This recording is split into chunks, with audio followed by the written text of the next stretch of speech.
It's been around since the beginning of NASCAR, and it's made legends and heroes of its drivers. Martinsville Speedway retains its mythos and special aura even to this day. So it's fitting that we'll wrap things up here tonight as we get ready to watch the final race of the Triple Crown in the Misfit Touring Series. And you'll see it all live here on Podium Esports. Hi, I'm Joe Peak, and with me in the booth is Scott Shive.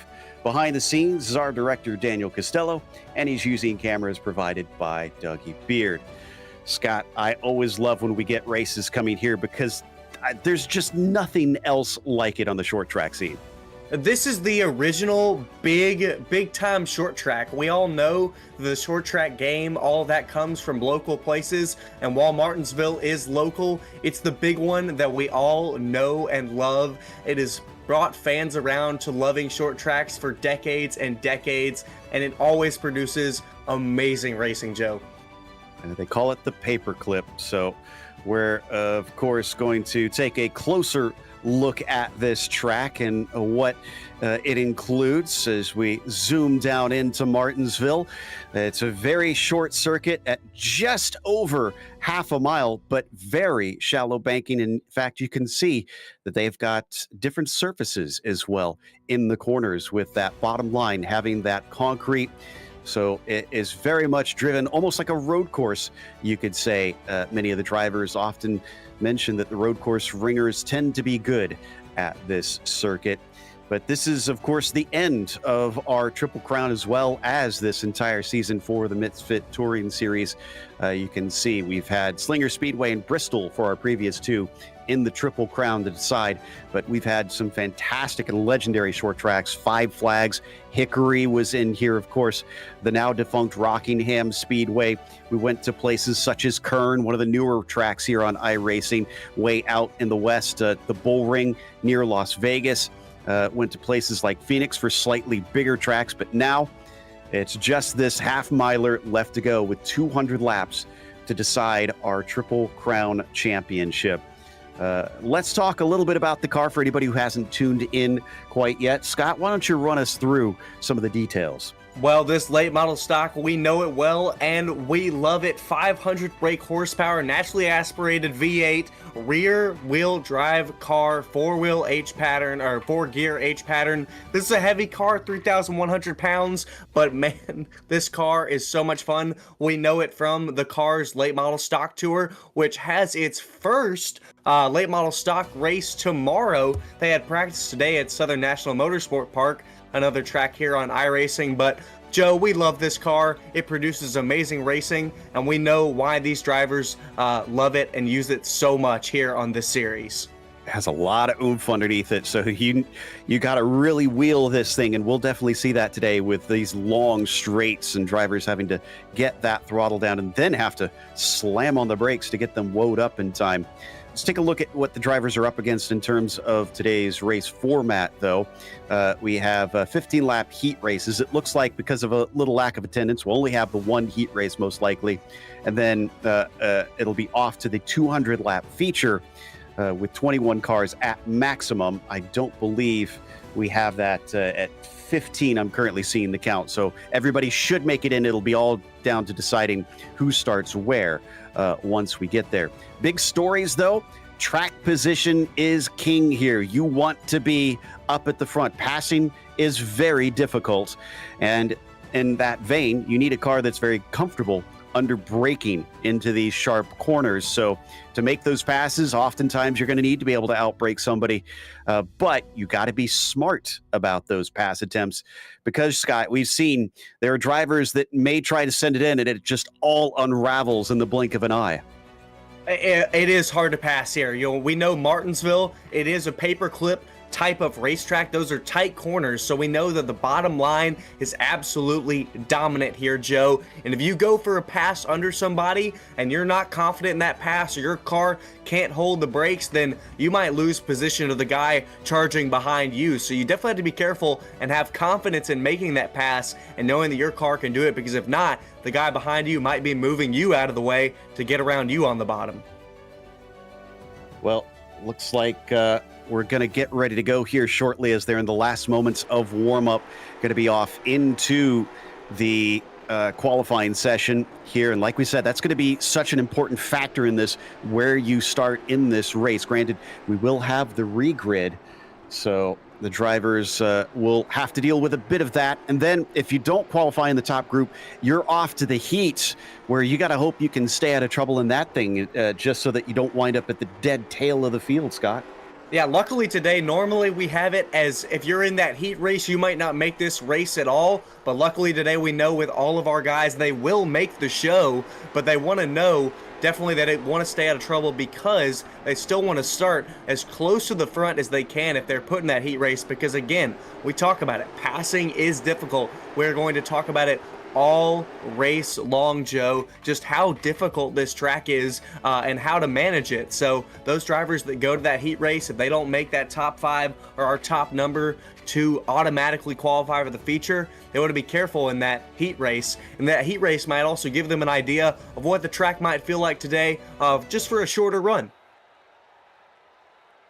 Well, looks like we've got qualifying starting with Casey Beati being our first one in the number 45. We should see out there on track any moment now.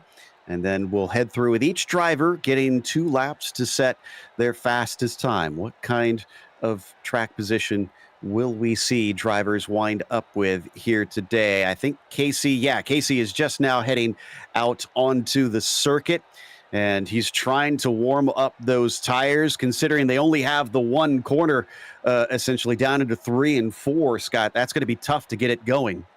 It will be tough. You know, they have to warm up these tires very quick. They've got 2 laps, and usually we see a lot of these guys.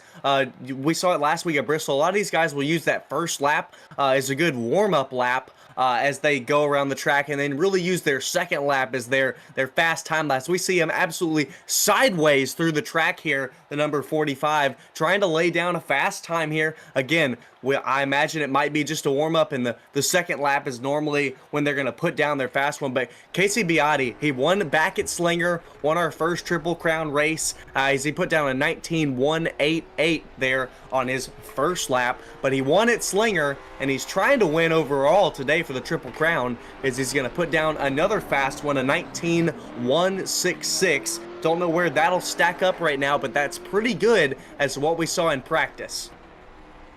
So up next going to be Jake Grout. He comes around and tries to see if he can top that 19.166. The laps go by quickly here. They get all the way up to 112 miles an hour by the end of these straightaways, and then it's all the way back down to about 70 miles an hour as he slides out of the last quarter. And that lap actually counted, which I thought he hit the wall, but I guess he just missed it. Net code must have been there, must have saved Drake Grout just a little bit, put down a 19.398, not the lap that he's going to want. He's going to hope here that this second one is faster, but that's a little bit of security there for that 49. He's going to come down here to lay down hopefully a faster lap, and he does, a 19.255, a decent lap. Probably, again, not what Jake Grout wanted exactly, but a solid lap from Jake. The number 57 of Alex Hallinar is up next. He's already on that first lap now, down into 1 and 2, trying to keep it as close to those curbs as he can get without touching them. They are a death knell in these cars, just about any car. You don't want to climb them. As he comes around 3 and 4, can he get to those low 19s? He's going to hope that he can. He's going to put in a 19.561, hopefully a warm-up for the Hallinar machine, hoping for a faster lap here. Again, we saw in practice our fastest lap was set by the 15 of Deegan Smith.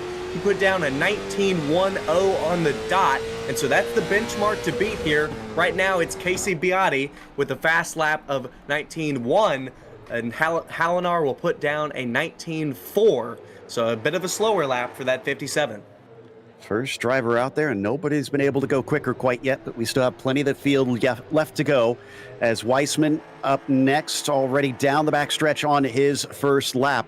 Driver not as well known for his qualifying, but very good usually in the races themselves.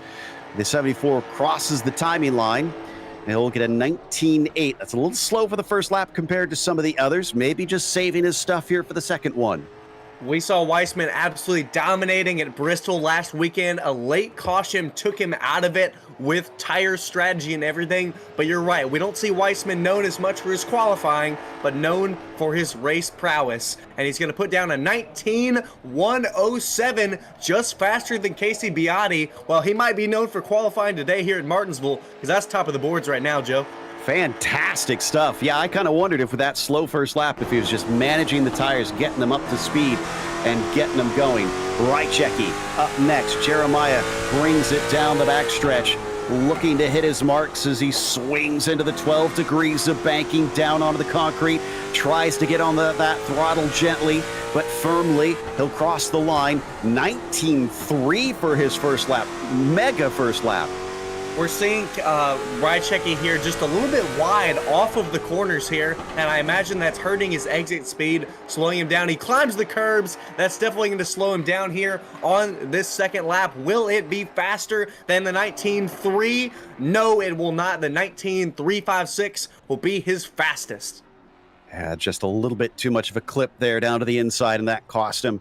What about the man who has been just a dominator in the regular season? Jake Sylvia is out now. What kind of qualifying can he put down? Your marker now at a 19.108 by Michael Weissman, and it's less than a tenth of a second down to the next car behind him. So as he crosses the line, 19.092 on his first lap. Jake's flying. Wow, he always is. We've seen him 6-time winner. He's going to call that. That's going to be his only lap he's going to put down. He's going to come straight into the pits, knows that he probably can't go faster than that, or he's satisfied with that, and I would be too. Jake Sylvia on the provisional pole. I mean, if that's just him being satisfied, that's supreme confidence. It's not the biggest of margins. I wonder if he made a mistake coming back into 1 and 2 on that second lap and just decided to bail out of it because he wasn't going to make it back up. Bradley Stefane now has the unenviable task of trying to catch both Jake and Michael up there at the top of the field. This is going to be his first timed one as he swings through 3 and 4 down to the timing line, and that blue number 89. It'll be a 19.3, decent first lap. Can he go faster here? Bradley Stefane, we saw him miss last week at Bristol as he tags the wall. Will that do this lap in? Will he be able to make it, or will iRacing take it out because he made contact? Not sure, but Bradley Stefane, we saw him miss the race last week, and that put him down on our points. I think iRacing will negate that second lap for the contact with the wall, so that will give him a 19.3 as Bradley's fastest. But he's back this week and still trying to fight for that Triple Crown win. Calabro on the number 91 up next. Just about half the field left to go here in this qualifying. He'll come around and get ready to set that first time. We've seen a lot of 19.3s to start it off lately. How about a 19.2 though from Dylan? That's good enough for 4th on his first attempt. Well, he's going to want just a little bit more than that. Drivers are always hungry for just a little more than what they got the last time. He's going to roll in on the entry. Excellent hood camera right here. Lean on the exit through that Geico restart zone, coming across the line, and he'll put down a 2.49, just a little bit faster, 0.006 of a second, but that'll keep him 4th as of right now. Yeah, it doesn't improve his position, unfortunately, but at least he saw a little bit out there. Sean Urich, newcomer here to the series, is up next in the number 97 as he gets ready to, is this actually completing his first lap already? He was out there quite quickly, if that's the case. Yes, it is. 19.134 into the 19.1s on his first time around. That's good enough for 3rd. Sean Urich, we've seen him finish twice at both of our Triple Crown races. Right now, he leads our point standings, hoping to get the win today and secure that Triple Crown. Right now, he sits 3rd, but can he go any faster? No, he cannot. He will sit 3rd as of right now with a 19.134, Sean Urich. Might be a dog on his car, but it's not a dog of a car. It looks quick today, and he wheeled it in the race itself. The 133 of Waylon Robinson now whips by the crews down on the inside of the infield as he heads for the start-finish line himself. Car slides up on the exit as the light glints off his hood, and it's a 19.081 on his first lap. That lap right there is quicker than Jake Sylvia's. Well, Jake Sylvia will be looking at that and saying, dang it, I wish I would have stayed out on that second lap if he didn't have trouble in 1 and 2, but a stellar lap from the 133 of Waylon Robinson puts him on provisional pole, as now we got the 1 of Tyler Muller out on track. All right, up next, Tyler's been quick so far this season, but can he wrap it up well here today? He's been a challenge for guys like Sylvia at times. Will he be one today, or is he off his game? He looks like, I think he's trying to set up for the second lap. That was a very wide entry down into 3 and 4, so I don't expect this one to be quick. Indeed, a 19.6. Well, he just swung it wide, Joe, like we see a lot of drivers do in some official qualifying sessions. They do that to gain more speed down the straightaway and carry that into 1 as Tyler Muller setting up for his second lap. And so cross the finish line here. I imagine it'll be faster, and it will. A 19.097, good enough to put him third. Boy, the bar keeps just raising, and Deegan Smith is the next one. Deegan's had a bit of an up and down season out there as the number 15 brings it down the back stretch. Can he crack into those 19.1s or 19.0s? If you want to be within the top half of the field, that's what you pretty much need at this stage. He'll get a 19.3 on the first time around. Look, Joe, if 2 wins and a top 3 finish in the championship is a up and down season, I'll gladly take an up down season any day long. Deegan Smith, we have seen him so strong out here in the Misfit Touring Series this year. Can he improve on his lap here in this Triple Crown? Yes, he can. A 19.19. That will put him nicely here on our boards. Into 7th position.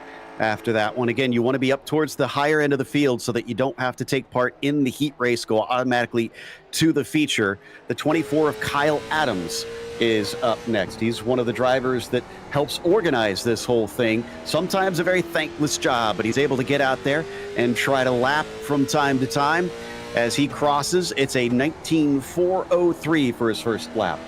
Just warming up here. Kyle Adams, I love him to death. He is so awesome. Always has this cool paint scheme. He introduced this around when we went to Kern at the beginning of the year, and it's always looked really good. Drifts it real wide there out of 4. I imagine that's going to slow him down. And yes, a 19.4 will be his fastest. So not what Kyle Adams wanted down in 12th, but he'll be in the heat race, and we know that he'll be able to fight to get a better position, but not what he wanted there.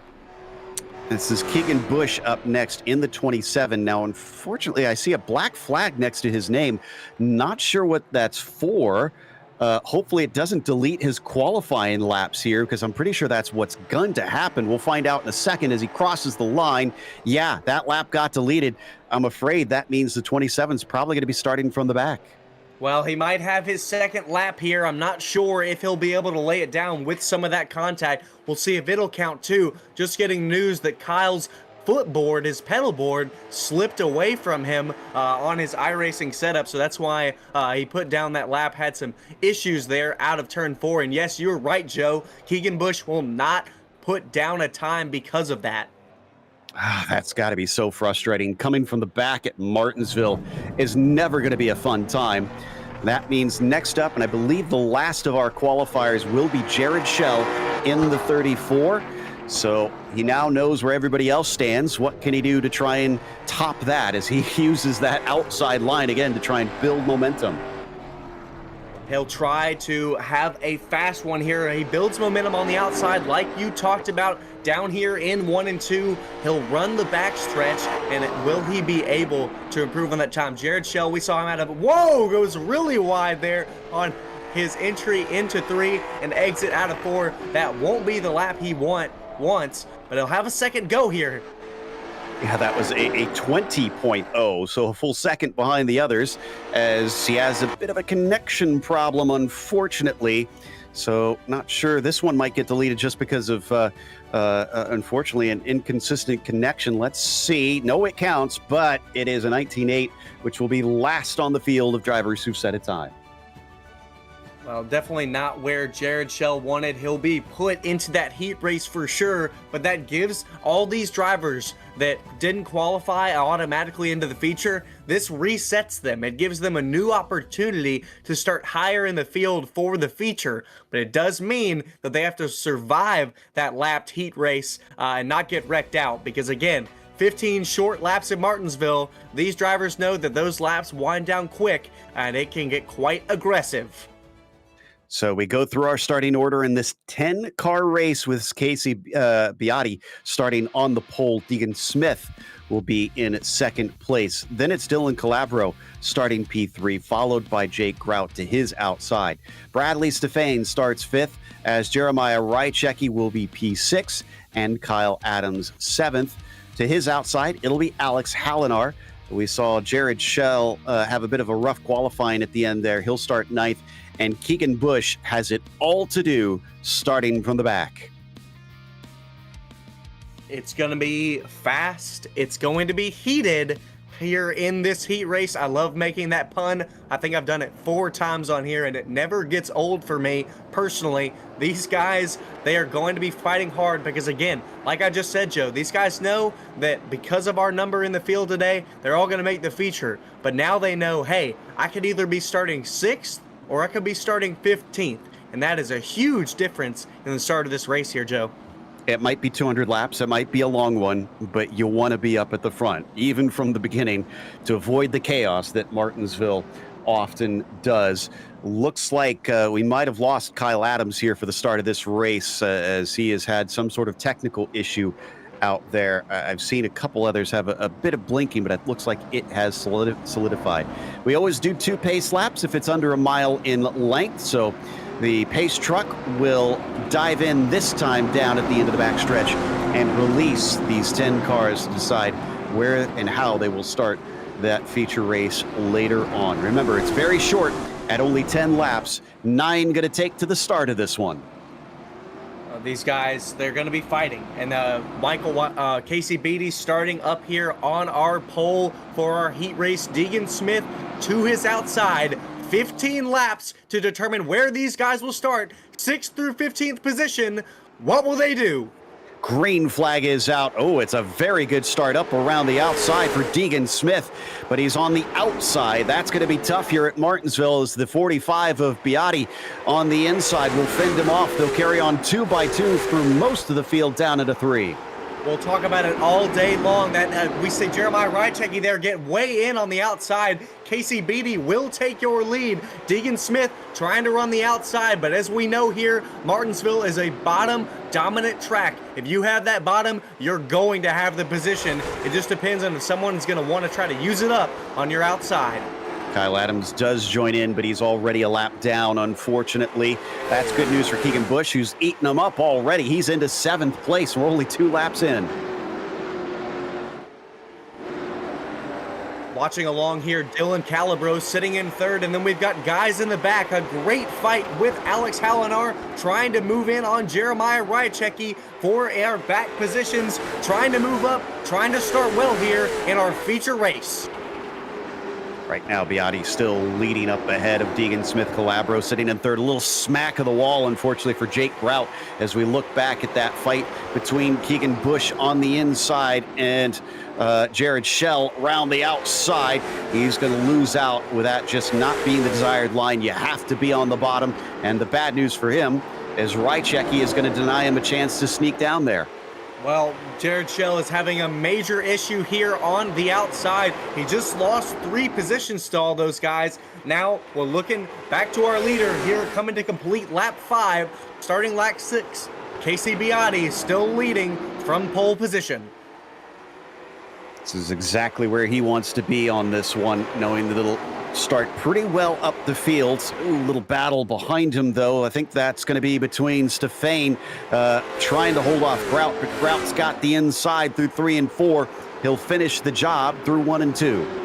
Will Stefane try to put the crossover on him? Yes, he will. Stefane back to the inside, just has an inch of the nose, and Jake Grout knows it, has to go to the outside, tries to cut off Stefane. Stefane still has a nose down low, but he won't be able to be clear. Jake Grout takes the position away from Bradley Stefane. All right, Grout willing to fight here today, that is for sure. Behind them, Keegan Bush now has clear air to try and run them down, but not many laps to do so. He's going to have to push hard. As up at the front, Smith starting to lay on the pressure. Look at him, less than a car length away from that 45. He knows we're halfway through this thing. Deegan Smith knows that it is time to go. Will be no tire saving here in these last 7 laps. These guys know they have a short time to get this done, and so does Deegan Smith. He knows that he might have the faster car than Casey Beatty, and he wants to show it. He wants to start as high as he can in that feature race, following the bumper, Casey Beatty. Interesting note, too, on all of this. Only one driver has gained positions this whole race. That's Keegan Bush. Because of his lack of qualifying that he put down, he's making good use of it. Otherwise, when we said track position is king, we weren't kidding. Nobody else has changed positions from their gridding. I was wondering why my sheet still looked familiar from our start. I wondered if it was frozen, but that answers my question right there, Joe. And it proves our point, like we talked about, like we know about this track. It is so difficult to pass, and it's able... Drivers, what we saw earlier with Stefan and Grout, we saw that drivers are able to put that crossover back on. So if you don't block the guy behind you after you make that pass, you might allow him to get the crossover move back on you and lose that position right after you got it. Stefan getting dangerously close to Grout once again. He may have been overtaken, but he wants to try and get back through and is very fast mid-corner, but unfortunately you can't really pass there. When there's a car in front of you, sadly, you can't just drive right through them, because if you do, that'll give you an EOL penalty like we've seen in that series. So you've got to be careful with setting up your pass. You can't quite dump a guy, but you can move them. But rarely have I seen a guy move somebody without spinning them out, Joe. Deegan Smith still staying close to the 45 of Beatty, and they've got the white flag, 1 to go. Does he dare try and take the heat win away? And again, it's not as important as the feature race, but it will set your start position. He's close, but yeah, he's not going to try and throw things away right here. He'll stay in line. He knows his second place is good enough. But Casey Beatty will take the win in the heat race. Smith second, Calabro third. Well, I'm just reading that the 34 ran out of fuel there right at the end, and then we get to see the 49 and 89 of Bradley Stefan and Jake Grout having a little issue there. Park the 49, Michael Weissman says over the chat. So some difficulties there with the 49. Not sure what's going to go on there, but some tensions at the end of our heat race, Joe. Obviously, drivers get a little bit hot under the collar. That is Jake Grout as well, and Weissman calling for that. So we know that Grout was definitely getting into it. So looks like the cars are actually already gridding up, I think, for our feature race. So we've got our 15 cars out there and good to go. So let's go through that starting order. Bradley Stefan is going to put this one on the pole position and start it from the top. Calabro will start from second, thanks to the regrid. Deegan Smith will begin from P3, and Casey Beatty will start from fourth. From there, you get to Sean Urich, who will start from fifth place. Michael Weissman will begin from P6, and Tyler Mueller will start from seventh. Jake Sylvia all the way down in eighth because of that regrid. Waylon Robinson in ninth, and Jake Grout will round out your top 10 here, Scott. Well, back to the rest of our grid. In row 6, we'll have Keegan Bush, and on his outside, that's 78 of Jeremiah Rychecki. In 13th, row 7, Alex Hallinar in the 57, and Kyle Adams to his outside in that 24. And rounding out your top 15 will be the 34 of Jared Schell. The big story today is, Joe, who's going to be our Triple Crown champion? Well, coming into it, the points were leaning towards Sean Urich, but he's going to have to do some work from fifth to see if he can hold on to that lead over Beatty, who certainly looks quick here today. Also, what are they fighting for? Well, the Triple Crown is going to be giving up Molly's Custom Silver, a custom belt buckle made by them, to the winner of this Triple Crown championship. And the drivers are going to be eagerly fighting on that one to see who can take home what is, I guess, quite literally the silverware. Oh my gosh, I love that, Joe. You caught me so off guard with that one. All right, well, let's get down to the racing in the meantime. Is Bradley Stefane going to be on the pole position for this 200-lap event? They come around to the front stretch waiting for the call from the flag stand, and there it is. Green flag is out, but up on the high side, much like last time, looks like the outside line is good off the start. Calabro going to try and fight for it. Car up to the outside. That's Michael Weissman, who I think got a bump as they started. It looks like he had some sort of connection issue. He was blinking on my screen, but had an issue there on our restart. Now to the outside, and who knows where he is, but Dylan Calabro leads your race into the second lap. Impressive. Not typical that you see that outside line get the better jump. Stefane kind of showing himself. He wants to snatch that back as Casey Beati already looking into third, gaining some positions over Deegan Smith. Well, Deegan Smith right there riding along. He knows the speed of his car, but he also knows, these drivers now know we've got 200 laps, and these drivers know that they're going to have to be calm and stay calm and save their stuff, because as we know, we've talked about all day long that this is a bottom dominant track, and it's very easy. You get in hot on your brakes in every entry of your corner. 2 times a lap, you're slamming down in on those brakes. And you want to be really careful of wearing that right front out, because it's very easy to do, Joe. And they have 3 total tire sets available to them for the race.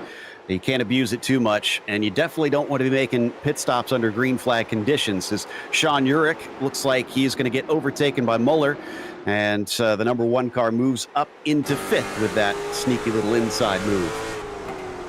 Well, again, you can make it on the outside. The 133, as we see, is on the inside of Sean Urich.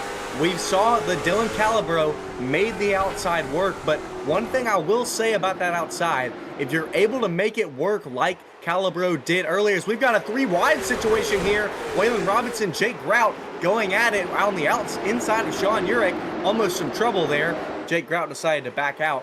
But again, if you want to use that outside, you can, but it's going to use up your stuff, Joe. Well, Urich is going to abuse the tires a little bit here to try and get himself an opening as he just about gets into the side of Grout once again. Grout's not going to take any of that. He sends it deep down into turn 3 and 4, and out accelerating him off. The yo-yo goes back and forth between this pair to decide 7th.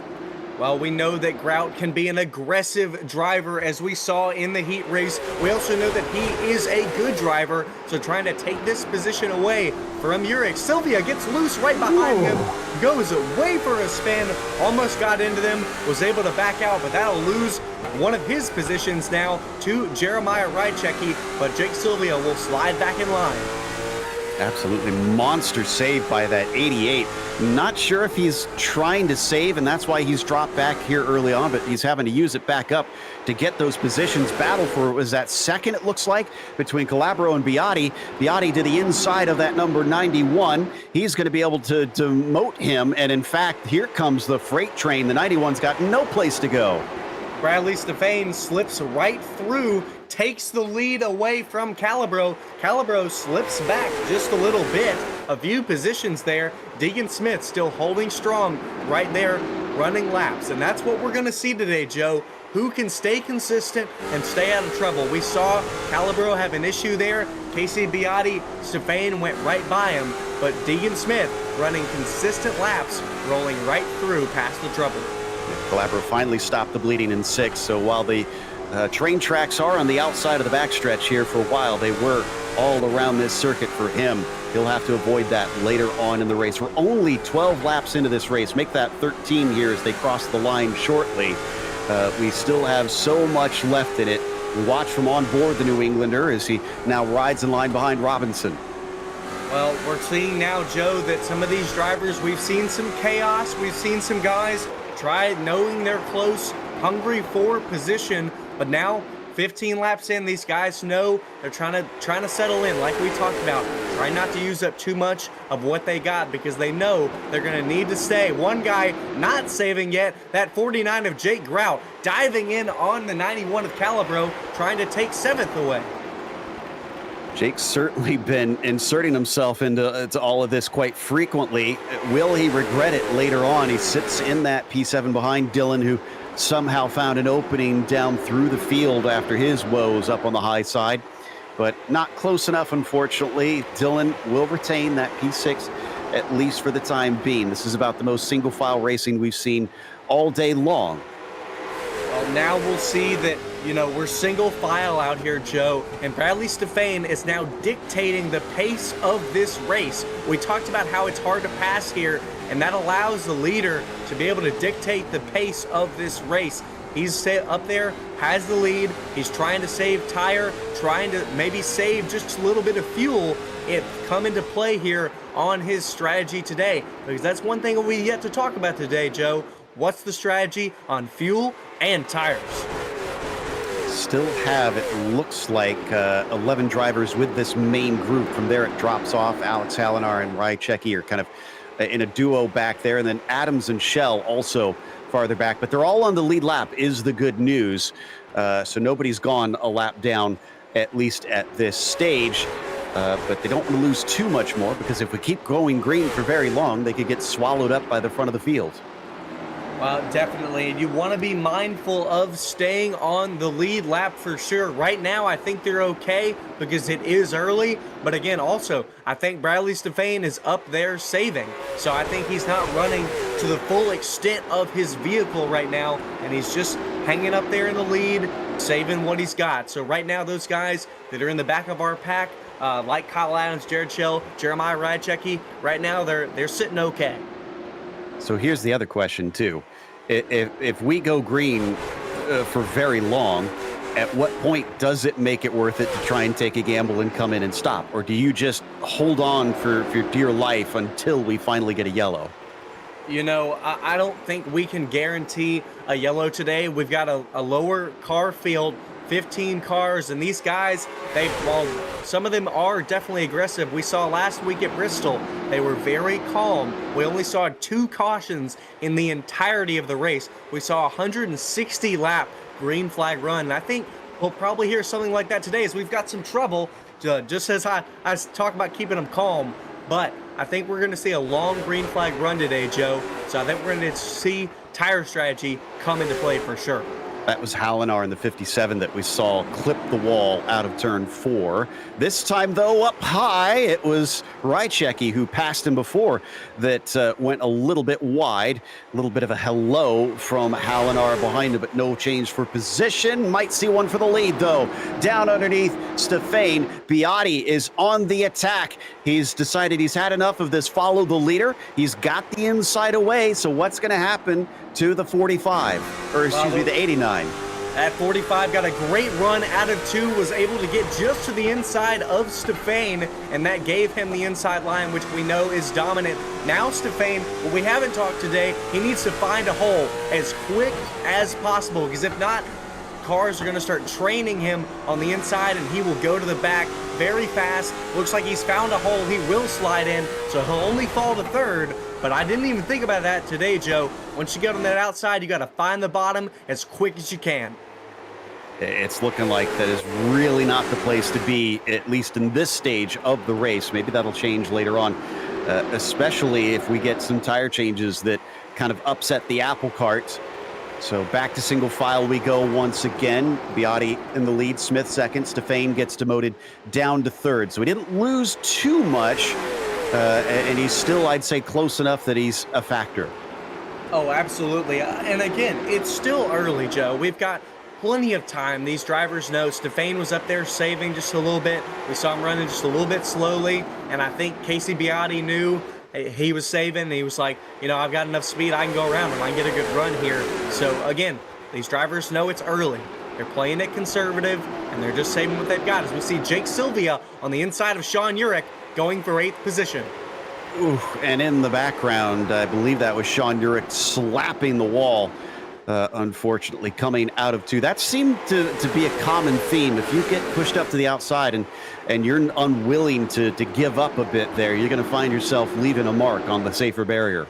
Well, another thing I'm seeing here is we've seen a lot of marks left on the safer barrier like you're talking about, and I'm seeing a lot of guys, they're turning to the right just before the entry to the corner, just before they turn it back left. And that's something that we see out of a lot of dirt guys that are used to dirt.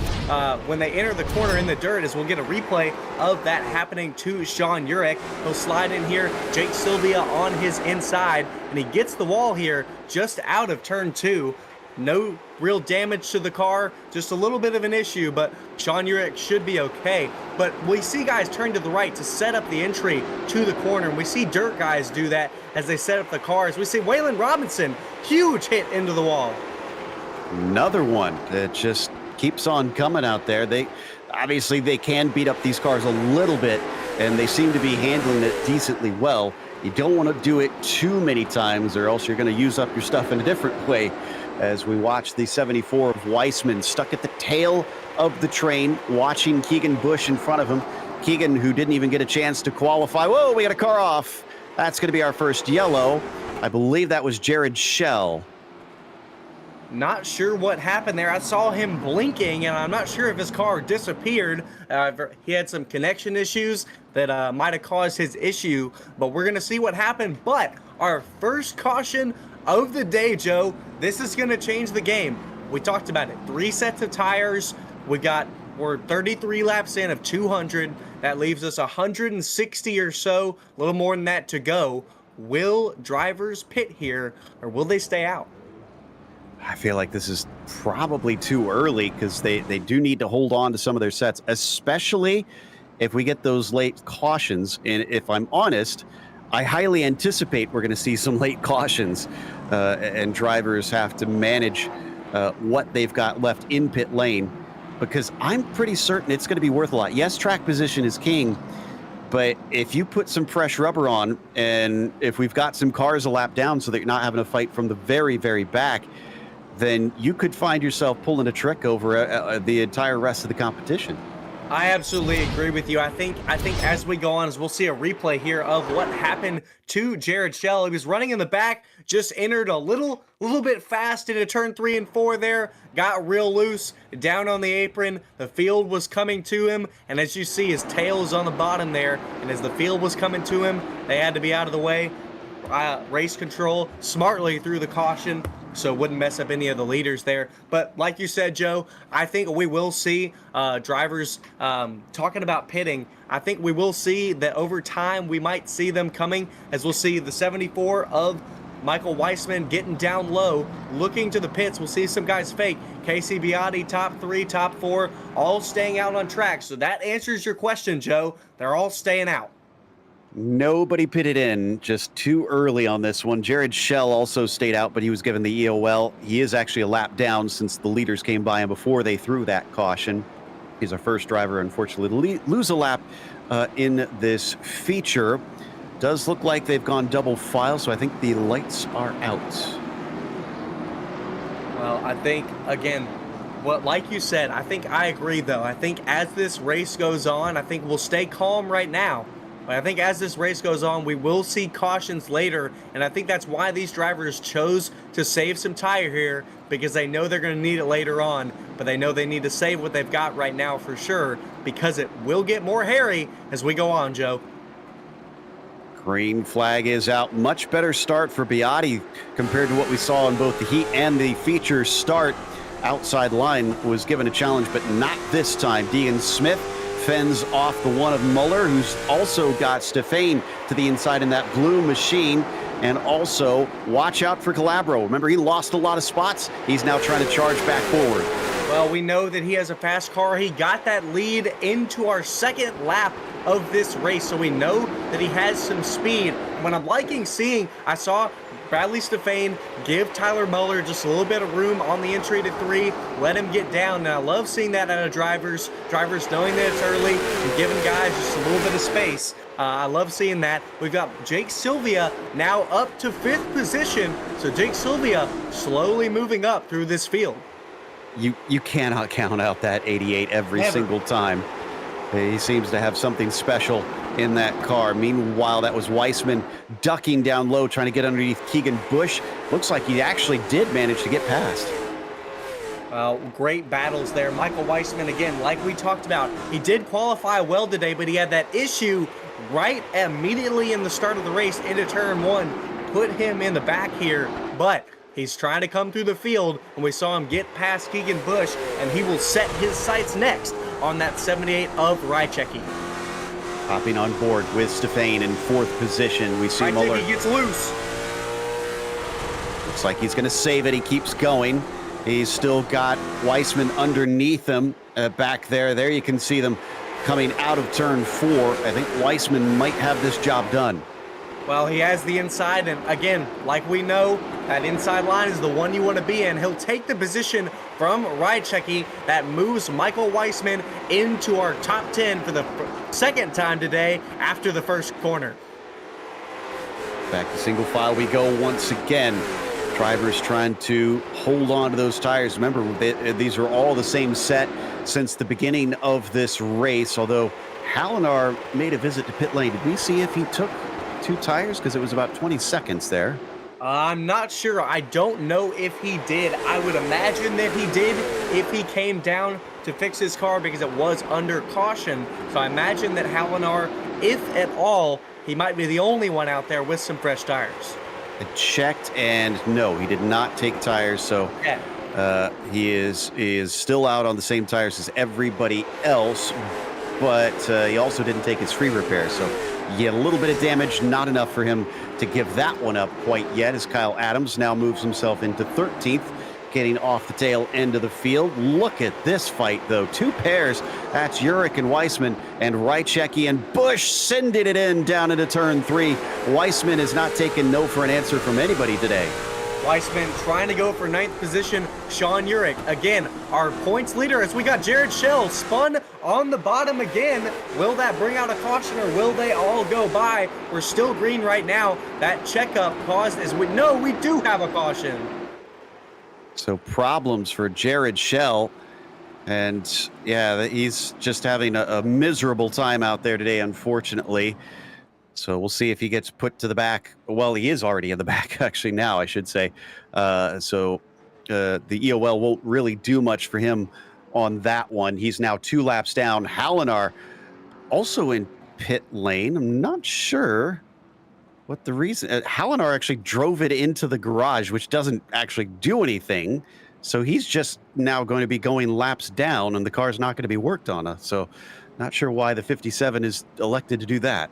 Wonder if he had some setup issues, connection issues, you know, that we really could figure out anything of what happened. And we're going to see what happened here to the 34 of Jared Schell. I'm wondering if it was the same thing as it was earlier. And yes, indeed it was. And we see that blinking. We see him disappear on track like that. And that's an internet issue, folks. So I wonder if Jared Schell, if he continues to have internet issues, if race control will have an issue with that. But right now, he's still okay. Same thing that brings out our second caution of the day. As for the Triple Crown, right now, Beati still is in the lead, so that's an easy one on that one. He's in a good position. The real question is, what is this doing for Urich, who's down in 10th? I think, okay, so yeah, I believe there's a 2-point difference between them. So that means that Beati would probably take over the Triple Crown Championship if it finishes as it is right now. There's the 57 I mentioned. That's where NASCAR has their garages and works on the cars. And while that works in real life, here in the sim, they don't, nothing happens. You need to go to your pit stall to get the car worked on.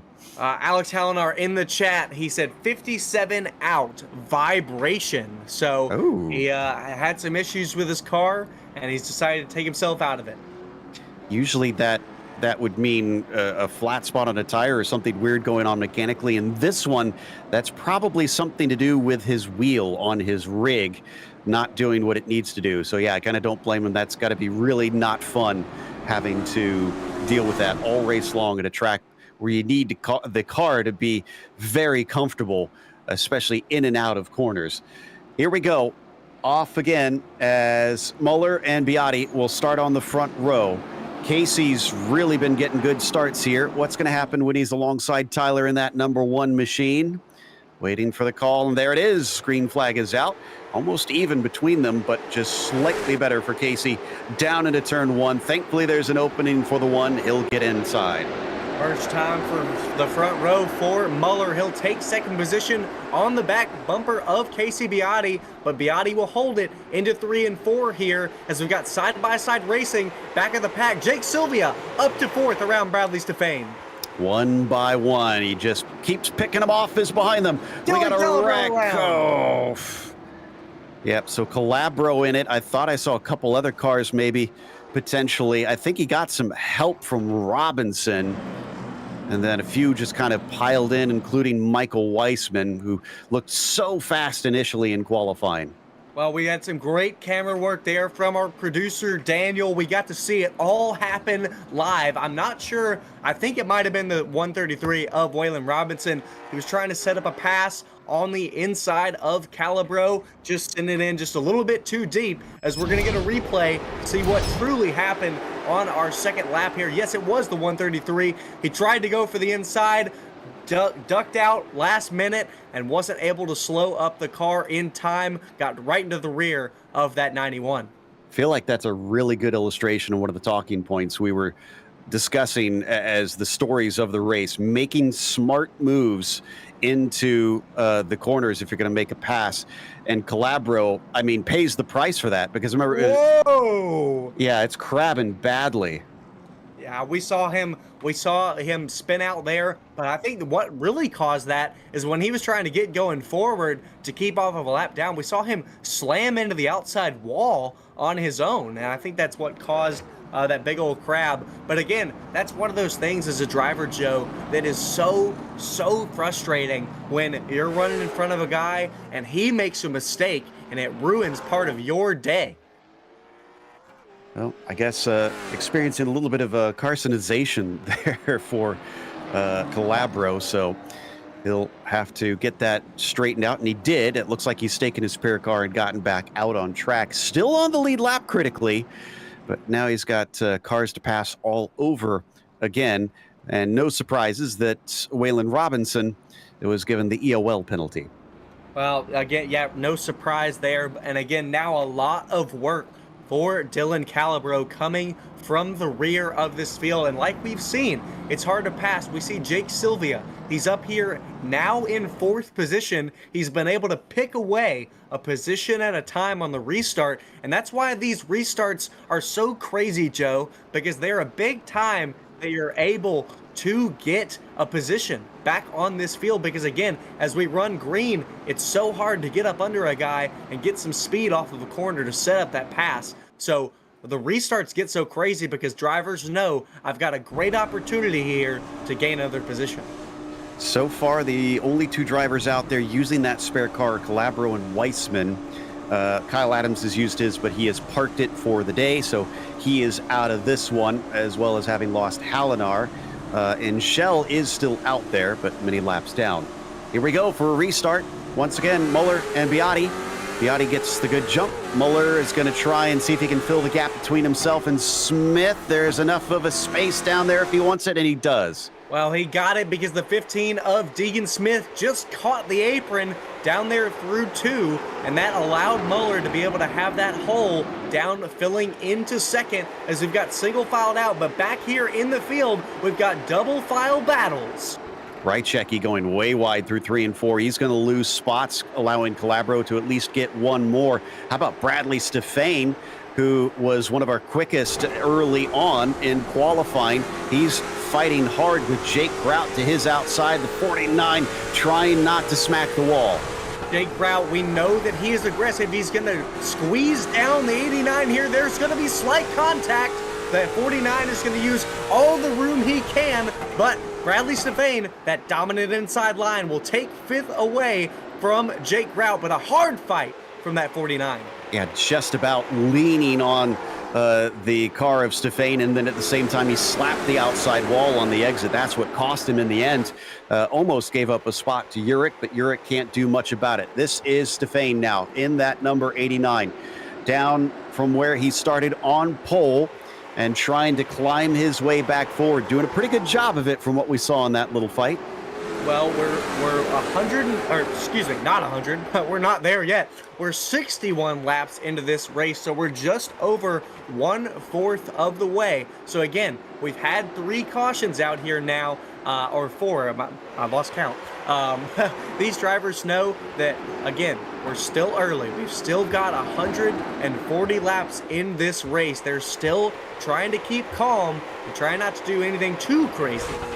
Well, put yourself in one of these late model stocks as we watch the car of Robinson trying to overtake on Rychecki. When would you make the call to take tires? What would be the lap if we get a yellow at the right time that you say, okay, let's put some fresh rubber on? Well, we know that this is a half mile. We know that while this is an abusive track, it's not the most abusive on tires. So again, if it runs green, I think these drivers can stay out here until lap 115, lap 120, you know, and they're still going to have good tires. That's around where I'd say if we stay green, I'd say they'd pit around lap 120. That's going to be running close to our fuel window as well, Joe. But I think if we get a caution around lap 90, lap 100, I think drivers might decide to gamble and take tires a little bit early.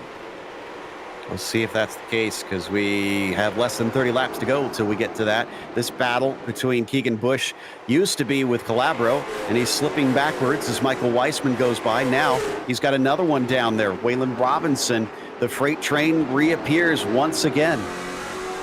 Waylon Robinson, fast car. We saw him extremely fast last week at Bristol. Had some problems though, and he finished definitely farther back in the field than he wanted to. But we see that 133 has a fast car today, and now he's gonna have to come through the field after that EOL.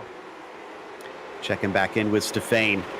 He's got sights set on Sylvia for 4th position, but he's got to watch out for Jake Grout. We've seen how he could try and elbow his way forward from time to time, and he's keeping Bradley Stefane honest, not allowing him to open up that bottom lane where possible. We hop on board with Jake, a little bit shallower off the exit, trying to get that throttle down.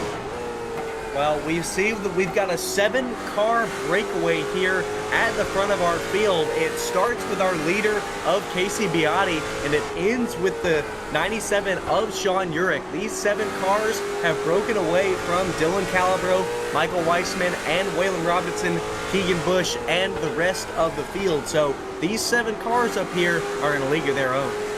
Certainly looking like they've got fantastic pace at this stage, but we keep talking about it. Drivers are likely pacing themselves a bit out there to hold on to the rubber underneath them. So we don't know truly which one of these cars is the quickest right now. They're all just kind of biding their time, trying to take opportunities when they show themselves, just like that. A little hiccup from Sylvia. I wonder if that setup is not good midway through, as that's the second time we've seen him lose control. Light contact, what an amazing clear by the 89 of Stefane. He maybe had inches in between his bumper and the front bumper of Jake Sylvia, but again, took that opportunity. Will Jake Sylvia try to take the inside here, take it back? Yes, he will. Big dive, contact. Bradley Stefane, Jake Sylvia, he'll door him, and Sylvia will take the position back.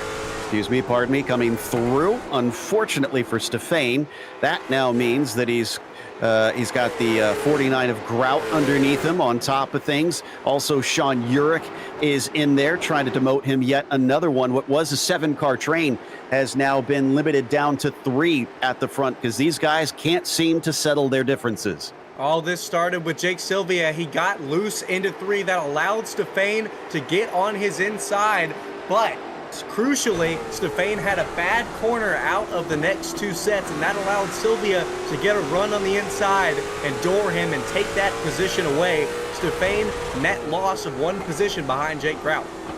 Urich will not be able to overtake him on top of things. He'll be able to slide back into line. Calabro now joining them, though. All that messing around has meant that both Calabro and Robinson have rocked up and made it once again about a 5-car train. We got a fight for our second position. Deegan Smith on the inside of Tyler Muller. He'll try to take it away. Tyler Muller, the number 1, gets a good run here on the outside and holds it down, keeping it away from Deegan Smith. We stay 1, 2, 3 up here. So it was a good attempt. Definitely a little bit smoother than what we've seen from a few other drivers out here so far tonight. Coming back off of turn 4 once again. Biotti is probably very happy to see them fight, because the more they battle, the more he's going to be able to run away. He's got about 3 car lengths over them at the moment, so it's decent, but he would always love more. Well, I think he's about to run into his first lap car of the day. League owner Kyle Adams out here on track had some connection issues. We saw that he had some footboard issues in qualifying with his pedal set. So Casey Biotti coming up on lap traffic for the first time today. I imagine Adams will move right out of his way. Normally when we see cars at this track, when we see the modifieds, when we see late model stocks, when we see even the NASCAR trucks, Xfinity and Cup come here, we see 40-car fields, and we see lap traffic struggle and become an issue all day long. But in this 15-car field, it shouldn't plague him too much. Well, a lap or two ago, we saw Martinsville drift out of Urick there coming off of turn 2, and that cost him a chance to try and fight with Robinson. I wonder if we're now starting to see a few of the drivers regret how much they've abused the tires up to this stage, because more and more slipping and sliding has started to show its head out on the track. Well, Urick has now fallen to 9th, and you brought it up earlier. You brought up Casey Biotti and Sean Urick are our 2 Triple Crown leaders right now, and I believe if Casey Biotti finishes where he is right now, obviously, he would win our Triple Crown. But I was doing the math in my head. They're 2 points apart, and I believe that if Casey Biotti finishes first and Sean Urick was able to get to 3rd position, that would be the highest that Sean Urick could be for Casey Biotti to take the Triple Crown if he stays ahead of him. Riding on board with Jake Grout now. He'd love to try and get by Sylvia, or at least maybe ride his coattails up to that front group if he's fast enough to catch them. Jake's been using up Sylvia, I should clarify, has been using up a lot of his stuff, but so could you argue that Grout also has been using up some rubber. There's a little bit of a drift high from the 88. Here comes the 49, sticking his nose in, then reconsidering. Well, 49, again, we've seen him aggressive all day long. Decides to give that one up, lets it go, and probably a smart decision there. You don't want to mess with the beast of Jake Sylvia, so Jake Grout lays off there. Back to the 74 of Weissman behind Keegan Busch. I can't quite put a finger on where Keegan's race pace is today, because he was charging forward after his lack of qualifying. And then it seems like things have stalled out, and we haven't seen him do much more than just sit here around the top 10, as he has a bit of a connection problem on top of it all, coming through 3 and 4. You know, I'm just not sure. We saw Keegan Busch. We saw him strong a lot of the regular season in this Misfit Touring Series. He's had some great setups. I always love his paint schemes, supporting the Busch light. I always think that's a clever play on words. I love that so much. But Keegan Busch, we've seen him strong throughout this series, but he's just having some struggles here today. Ooh, a little bobble down to the inside, as that is Jake Sylvia trying to lap the 24 of Kyle Adams. So that's not a race for position. It didn't feel completely comfortable, it looked like, next to him. Jake Grout going to follow him through. These cars are not aero dependent, but air does affect them. When a car gets to your outside like that, Joe, it makes you a lot looser, because you don't that air, as we'll see him get just a little bit loose there. You don't have that air holding you on the outside. You've got a car in your way blocking your air, so it makes your car a little bit looser and makes you a little bit more unstable. So that's why we see cars like Jake Sylvia and other cars like that, when there's someone on your outside, just a little bit more careful and maybe a little bit unstable. So this is Robinson just behind Calabro for 7th position, as they continue to demote the number 24, who's probably going to want to forget this season finale here, and we eke ever closer to the halfway mark now. Just 10 laps left to go here, Scott. These drivers are running them down. They're just running consistent laps, and this is what a lot of the drivers want. They don't want a caution-filled race as the 133 gets a little bit loose there off the corner. These drivers want a calm race, at least in this middle portion. They want to log laps, see how their car reacts over time to a rubbering up track, and just log laps. So a little bit of a slide from Sylvia once again, or excuse me, from Grout once again, chasing on Sylvia. But I think they kept it out of the wall. Let's see what it looks like off of 4 this time. Between the pair of them, a little bit smoother. This still sees Bradley Stefane kind of stuck behind them, maybe waiting to see what develops between the two of them, because we know that we've got 2 drivers that are unafraid to try and fight hard out there. So maybe let them see what they'll do with each other. If they trip each other up, that's an easy 2 positions. If not, then, well, he can try and go for it on his own. The battle of the Jakes. Both of them are very similar in their driving style, but we know that Jake Sylvia has had a dominant season here in Misfit Touring, but we also know that Jake Grout is an aggressive driver, and he's fast at that. So this is a great battle here that we're seeing between these 2 cars, as we got a battle for second position. Tyler Muller still ahead of Deegan Smith, but Deegan Smith might just have something for Tyler Muller. I wonder if he does need to hurry it up to try and catch back up to Biotti. They haven't lost touch with him. It's still at about half a second. So if it has been much that they're losing, it's by tiny little hundredths of a second. Regardless, he needs to make sure that 45 cannot scamper away. No, I think right now, we'll see a little scuff of the wall there by Muller. That'll allow the 15 just to get right to his bumper, but not enough for him to be able to make that pass. But I think you're right. The 15 definitely doesn't want to see that 45 of Casey Biotti run away. But I think right now, again, I think Biotti is still saving what he's got. I think he's just running consistent laps, continuing to save his tire over this entire run to be able to run those consistent laps. So I think that's why we see that 45 is not running away, is we got Keegan Busch down in the pit lane. This is an interesting call, and during green flag racing, I'm assuming he's going to try and take fuel and tires to get to the finish and cut this one pretty perfectly in half. Well, again, you got to try something different, Joe. We've seen Busch running back just in our top 10 in 10th position, but now if he follows the leaders, if he does what everyone else does, Joe, well, he's going to stay there. But if he tries something different, gets off sequence, then it just might work out for him. Yeah, I think at this stage, with the way that it's been looking, we've been yellow for quite some time. In fact, this may have been our longest yellow flag run, or excuse me, green flag run.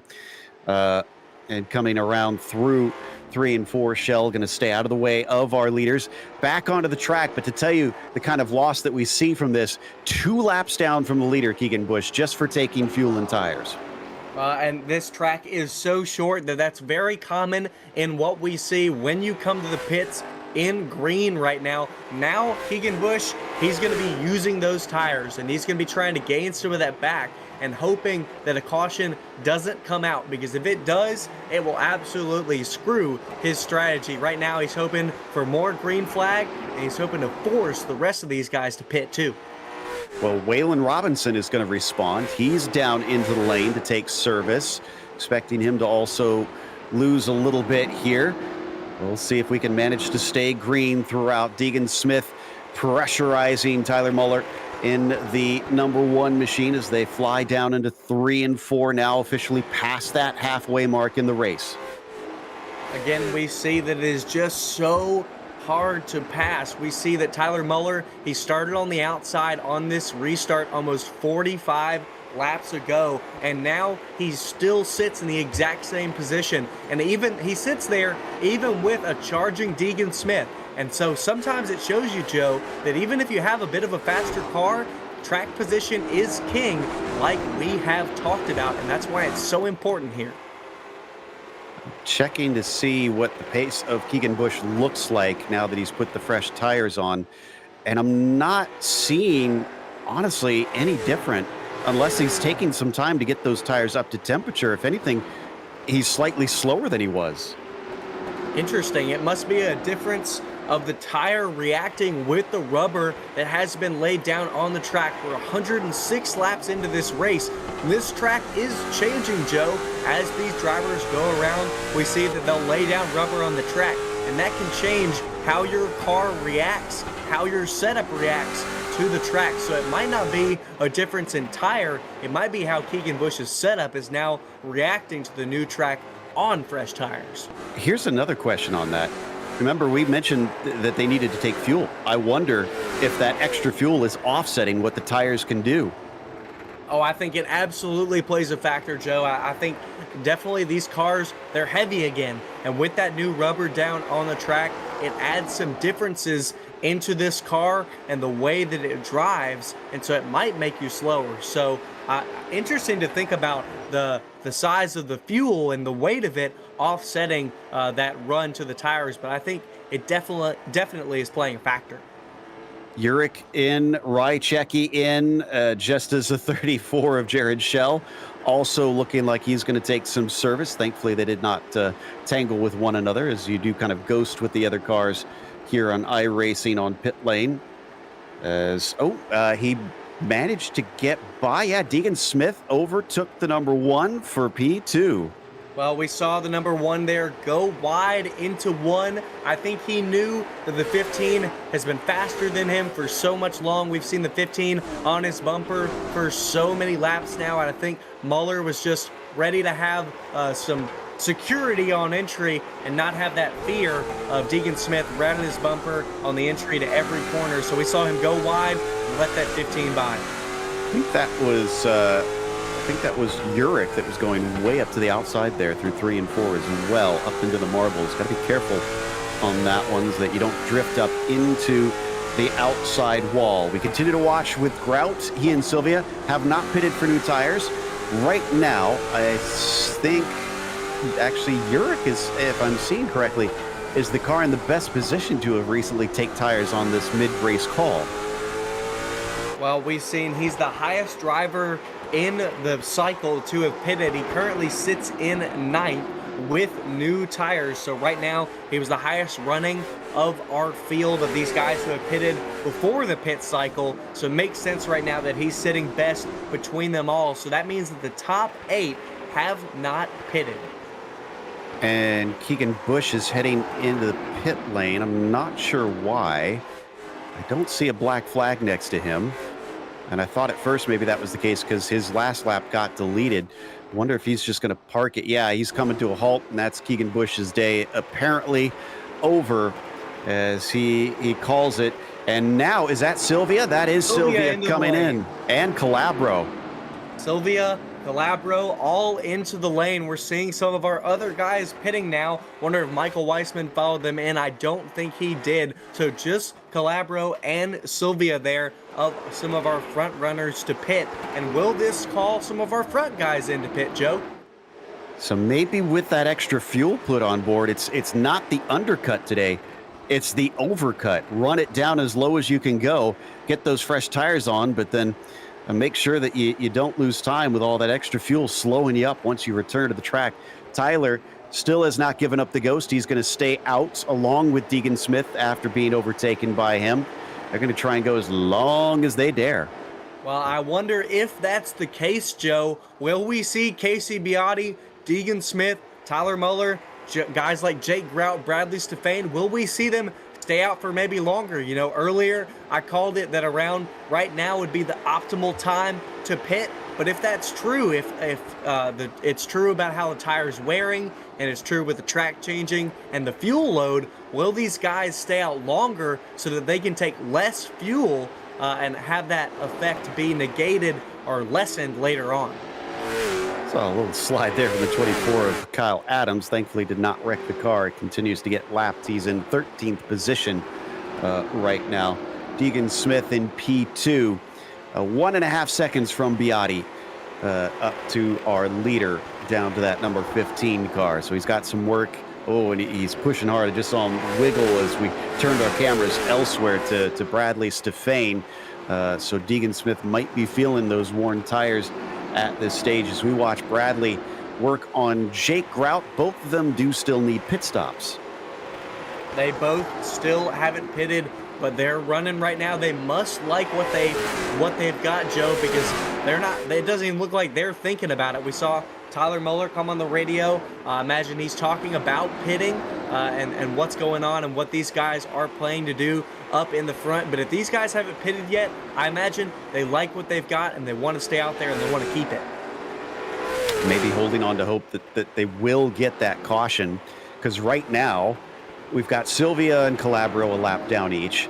Urich 2 laps down, Robinson 2 laps down, and Rychecki 2 laps down. Those are the cars that have pitted and are not looking like the early call has been working out. They now sit in the danger zone, waiting and hoping that those leaders pit and don't trap them a lap down with a full course yellow.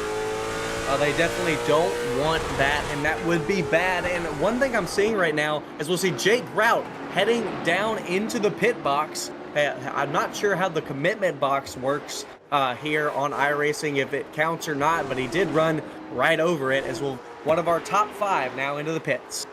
That might be an unsafe pit entry. No, he did not get penalized, so it looks like he managed to get in time. Our in too. There it is. Okay, so I think we've reached the end of that pit window, except for Bradley Stefane, who remains out, and he has not stopped in pit lane at all from what I can see. So it's not him taking fuel earlier in the race and being sneaky. He's just been great with that right foot. Well, again, I guess he likes what he's got, and he wants to stay out there just a little bit longer, but I'm not sure how that's going to work out with the rest of our leaders coming into pit, getting new tires, getting some more fuel, but Bradley Stefane, the only one still out there.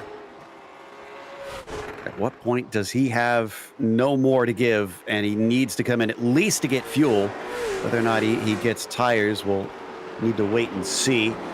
Looks like some of the big winners out of that, Sylvia jumped Muller, interestingly, and we're waiting on Weissman to pit. Now, he pitted a long time ago, but I don't think he took tires. Now, whether he has the fuel to get to the end, I think that's unlikely. You said 120 was about the farthest anybody could go? I believe so. With these cars, how they run and how they consume fuel, I believe 120 is around our fuel window. I think Stefane is trying to push that limit. He's up to 129, still without any sort of pit stop, but he could have been lifting and coasting from the very beginning. That would be with green flag run. We had some cautions earlier that we saw. True. Guys able to save fuel, So Weissman on 53. Now those cautions could help him stretch that there. I think it'll all depend on what it looks like in the second half of the race. And if we do get any more yellows to help him out to stay out to the finish. If so, we've been saying track position seems to be ever so important here, and considering the tires are not doing what we thought that they would do just because of the refueling, he could have put himself in a really good spot here if he topped up back on lap, I think it was 53. I agree with you. That's a strategy I wasn't thinking about here, but Michael Weissman might be trying something different. And again, Bradley Stefane also trying something different. Still out here on, he has not pitted yet. The entirety of this race, we had some cautions earlier where he was maybe able to save some fuel right now, but I'm wondering when is he going to run out, because we're at lap 133 now, and I imagine he's getting real low on fuel. He's got to be at this stage. The car's probably close to the very end of it. He's got about 11 seconds over Weissman. In fact, he and Weissman are the only two on the lead lap. Biotti's trying to get his lap back, but he has half a lap to just do that, let alone catch back up to the leader. Yeah, you can catch up there, but again, Joe, that all works out with pit cycle. These guys, if Casey Biotti tried to go out and catch them on raw speed, he definitely could, but it would definitely use up a lot of what he's got. And he knows that those guys are going to have, well, at least for Stefan, he knows 100% that Stefan is going to have to pit. But he also knows, Casey Beaty, that he doesn't have to win the race to win the Triple Crown. That's a good point. Yeah, him sitting in that third spot probably is going to be enough for him. And checking to see, yeah, Weissman's not really in it. Stefan. Oh, we got a yellow. Caution. Well, this changes it for sure. This is a big, big W for Bradley Stefan and Michael Weissman. This puts them on the lead lap. Everyone else 1 and 2 laps down. They'll all have to take the wave around, which will cycle Stefan and Weissman up to the front. Okay, this is an interesting one. Ooh. So Jake Grout, I think, blew his engine on the main straight, got hit by Rychecki and turned around. I at first thought he brake checked him, but I went and looked closer and you can see a puff of smoke come out of the car just before the contact. Really? Wow, that's not something that we see often here. Maybe just over-revved it. Maybe he had a bit of damage too that had been building up. Maybe his temperatures were rising inside the car. Watch for it. Yeah, wow. You just see him absolutely start losing speed, and that 78 of Rychecki just gets right into the back of him. Had no warning that Jake Grout was going to massively slow up there, and just got around him. Jake Grout was given the EOL there. Obviously, he's probably going to be out of this race, but good. Luckily, it wasn't given to the 78 because he had no idea that was going to happen. Well, it's kind of pointless for Grout. He still has his spare car, but because he couldn't drive it back to pit lane, he has to wait, and so he's already gone laps down.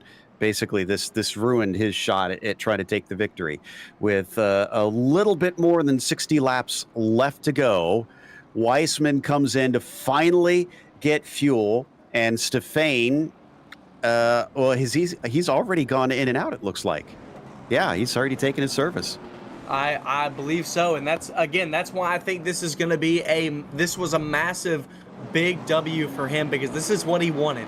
He wanted that caution. I'm not sure what his strategy was, but the only thing I can imagine is that it was to stay out and wait for a caution, because if he had pitted under green, he'd have been back down in seventh position, cycled back to where he was. But this is exactly what he needed. And again, this is a great strategy play for Michael Weissman. I don't think we saw him come back down pit road. I'm not sure if he has, but again, he'll still be near the front and much farther up than he was in our running.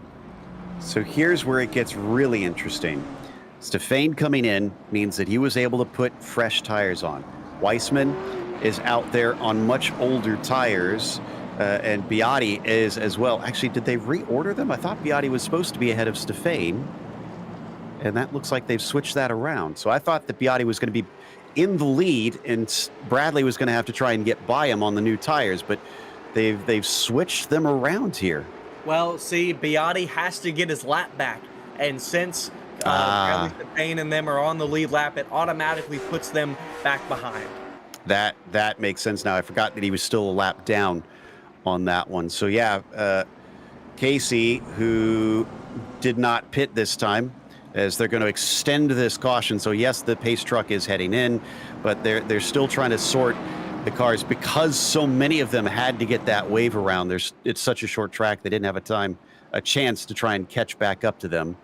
This should hopefully get us going pretty soon here, now that they've slowed them back up once again.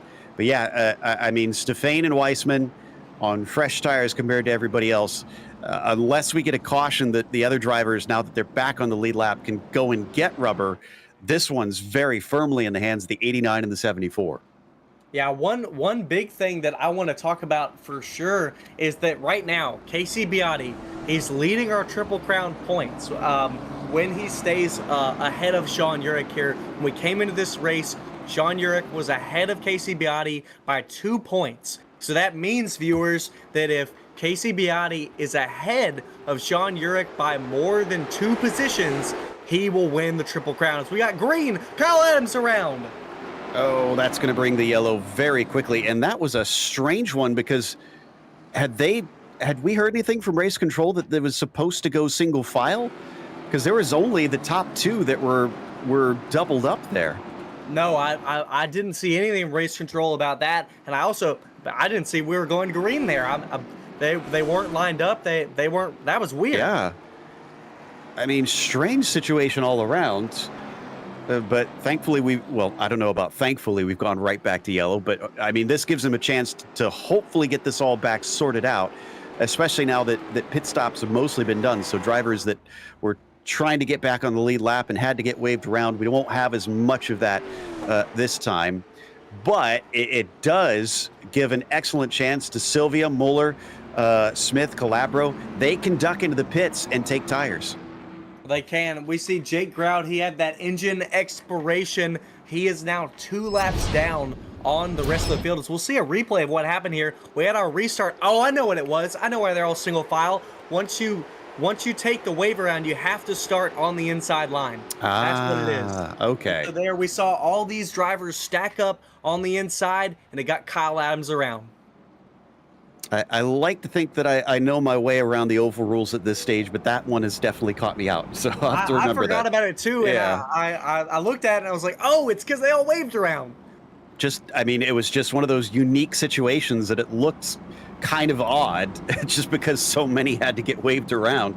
Yep. Not often that we'll see it look like that. No, not often at all. That's why we were confused up here. Like, wait, are they starting to single file? But we saw Stefan and Weissman on the lead lap. Everyone else in the entire field had to wave around. And viewers, when you have to wave around like that, that means that you line up single file on the inside, not double file like we normally see. Okay, so I thought for sure we'd see the rest of those on the lead lap pit in to take service, but none have. Everybody stayed out on this yellow, at least except for Calabro, who was in, I think, to take repairs on this one, getting back into it. In fact, he may have been the lucky dog even, so that's why he did that.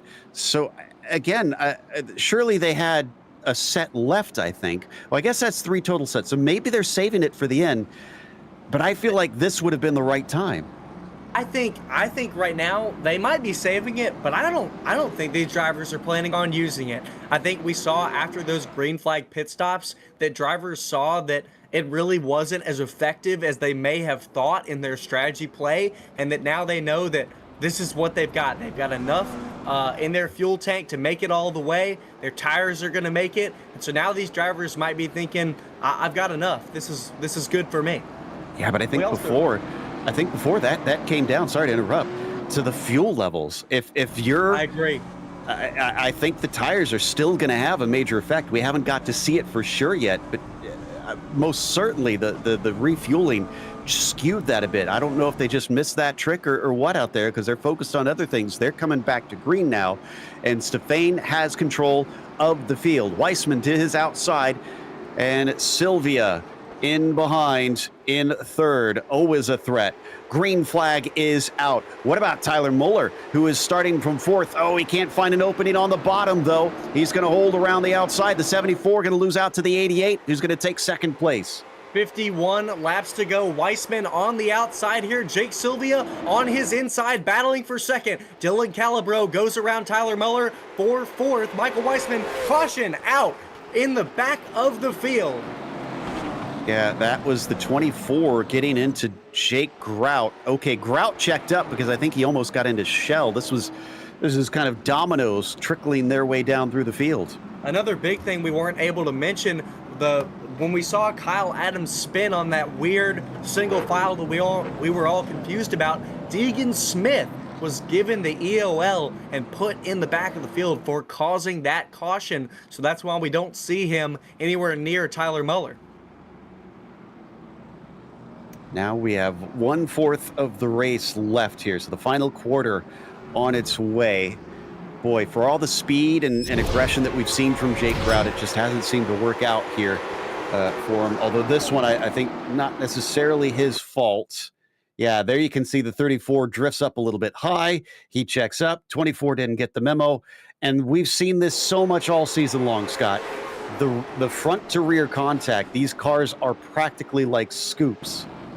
Well, we just got, they're just like scoops, and it's something we've seen all day long. We just got the word from Brandon at Race Control. They're parking the 34. He's had a few incidents today, and they're going to go ahead and park him because he was causing some issues out on track. Just didn't have the car he wanted today. But you're exactly right. We've seen this all season long. The way these noses and the rear bumper of these cars line up, they are the opposite of puzzle pieces. That front nose just gets right up under the rear and lifts those rear tires right off the ground, and you lose all control, and you're going around as a driver.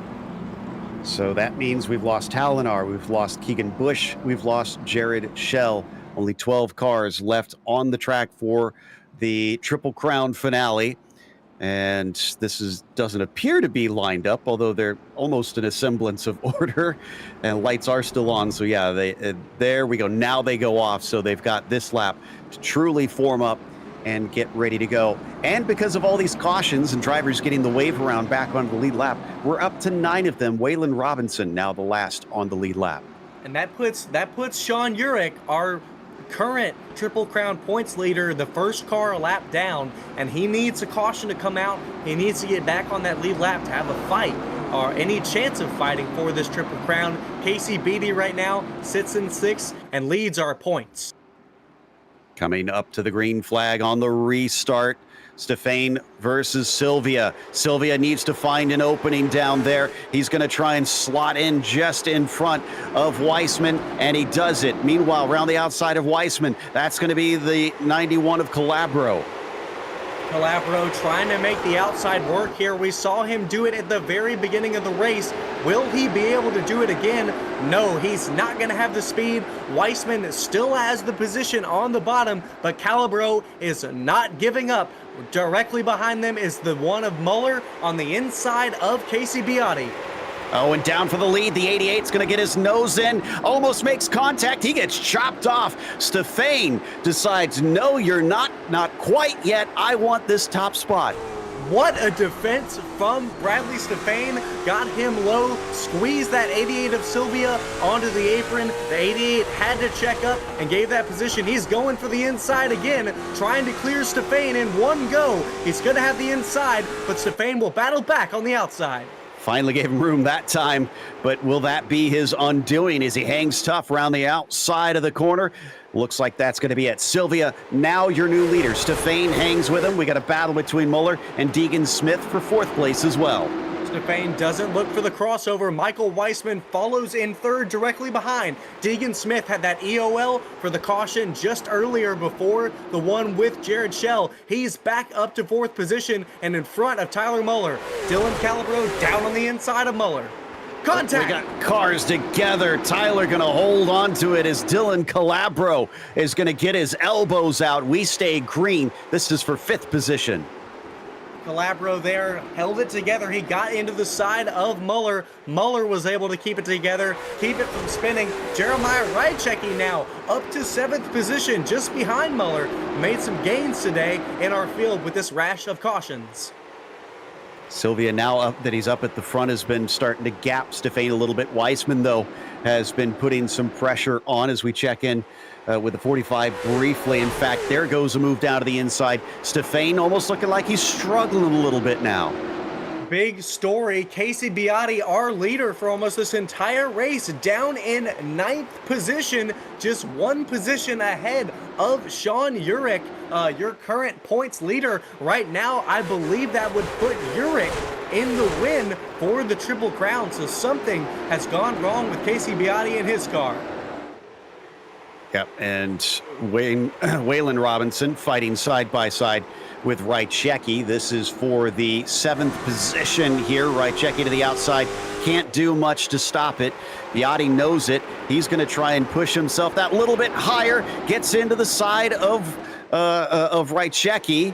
They won't wreck, but drivers are now giving a lot less and taking a lot more. And Rychecki came off the corner, and there was a little bit of net code between him and Beatty. Got into the right rear of Beatty, just the slightest. But Beatty, that 45, was able to hang on to it and moves into 8th position. It gives him a buffer between him and Urich. And Urich is 2 laps down, so Urich needs another caution to really do anything. He needs 2 more cautions to catch up to the rest of the field. This is in the hands of the 45. If he passes another car, there's precious little that Sean can do to stop him. I think as long as Beati has 1 car in between him and Urich, I believe that ties them in points, and I imagine the tiebreaker would go to track position. So as long as there's 1 car in between the two, Casey Beati will have the Triple Crown, but he wants more than 1 car buffer, and he's going to go after Waylon Robinson here. Yep, I'm sure he wants to make this a done deal, not something where they have to go back on count back for it. And we have less than 40 laps to go in this race. Calabro just behind Stefane after restarting this one at the very front of the field, the 89. Oh, in front of them, close moments as Smith just manages to elbow out Weissman. That's the kind of move that we see. That's the move that you're just able to keep a car together, but you're able to use your bumper and get him right out of the way. Deegan Smith, we know he's had a fast car all day long. Michael Weissman on his bumper cannot do it. Michael Weissman hasn't given up, though, trying to go for the outside here. Dylan looks like his car is very hooked up late in this stint. He's also charging forward. He's going to demote Stefane like he is standing still, who's going to unfortunately also have to give way to the one. It looks like now that Tyler's managed to get inside of him, just about has to elbow him out of the way on top of it. But now Dylan is caught up to guys like Weissman and Smith. That might be a different story. And we see Stefane on the outside getting absolutely train wrecked. Contact between him and Robinson that'll give Stefane the position and keep him to the inside and stop that bleeding of loss of position. But right now we've seen something, Joe, that we've seen all season long. A massive gap between the first and second place car, and that first place car is Jake Sylvia. He's been doing this a lot when he manages to get to the lead. It's bad news for the rest of the field. Also, Beati has caught up to Robinson thanks to all that battling. He's pushing hard. You can see him slide out to the wall while Waylon is searching to see if he can get ahead of Stefane before he gets passed by the 45. He wants another cushion between him and Urich. He wants to know that when he crosses that checkered flag, that he absolutely has the win to that Triple Crown. But as we know, Waylon Robinson, fast driver, he's not going to give it to Beati. Swinging down now through 3 and 4 once again. Things settling into a rhythm. Just as I say that, we get a yellow, and Robinson cannot make the pass. Not sure who caused that. I'm checking to see. Just under 30 laps to go, and we have another caution out here yet again. We're looking on with Waylon Robinson ahead with the 1 of Muller there, excuse me, the 78 of Rychecki. We're not quite sure who caused this yet, but I tell you, we're gonna figure it out. It's Rychecki, so he has contact with Jake Grout. This is going to be coming out. Oh no, it wasn't Grout. That was Urich.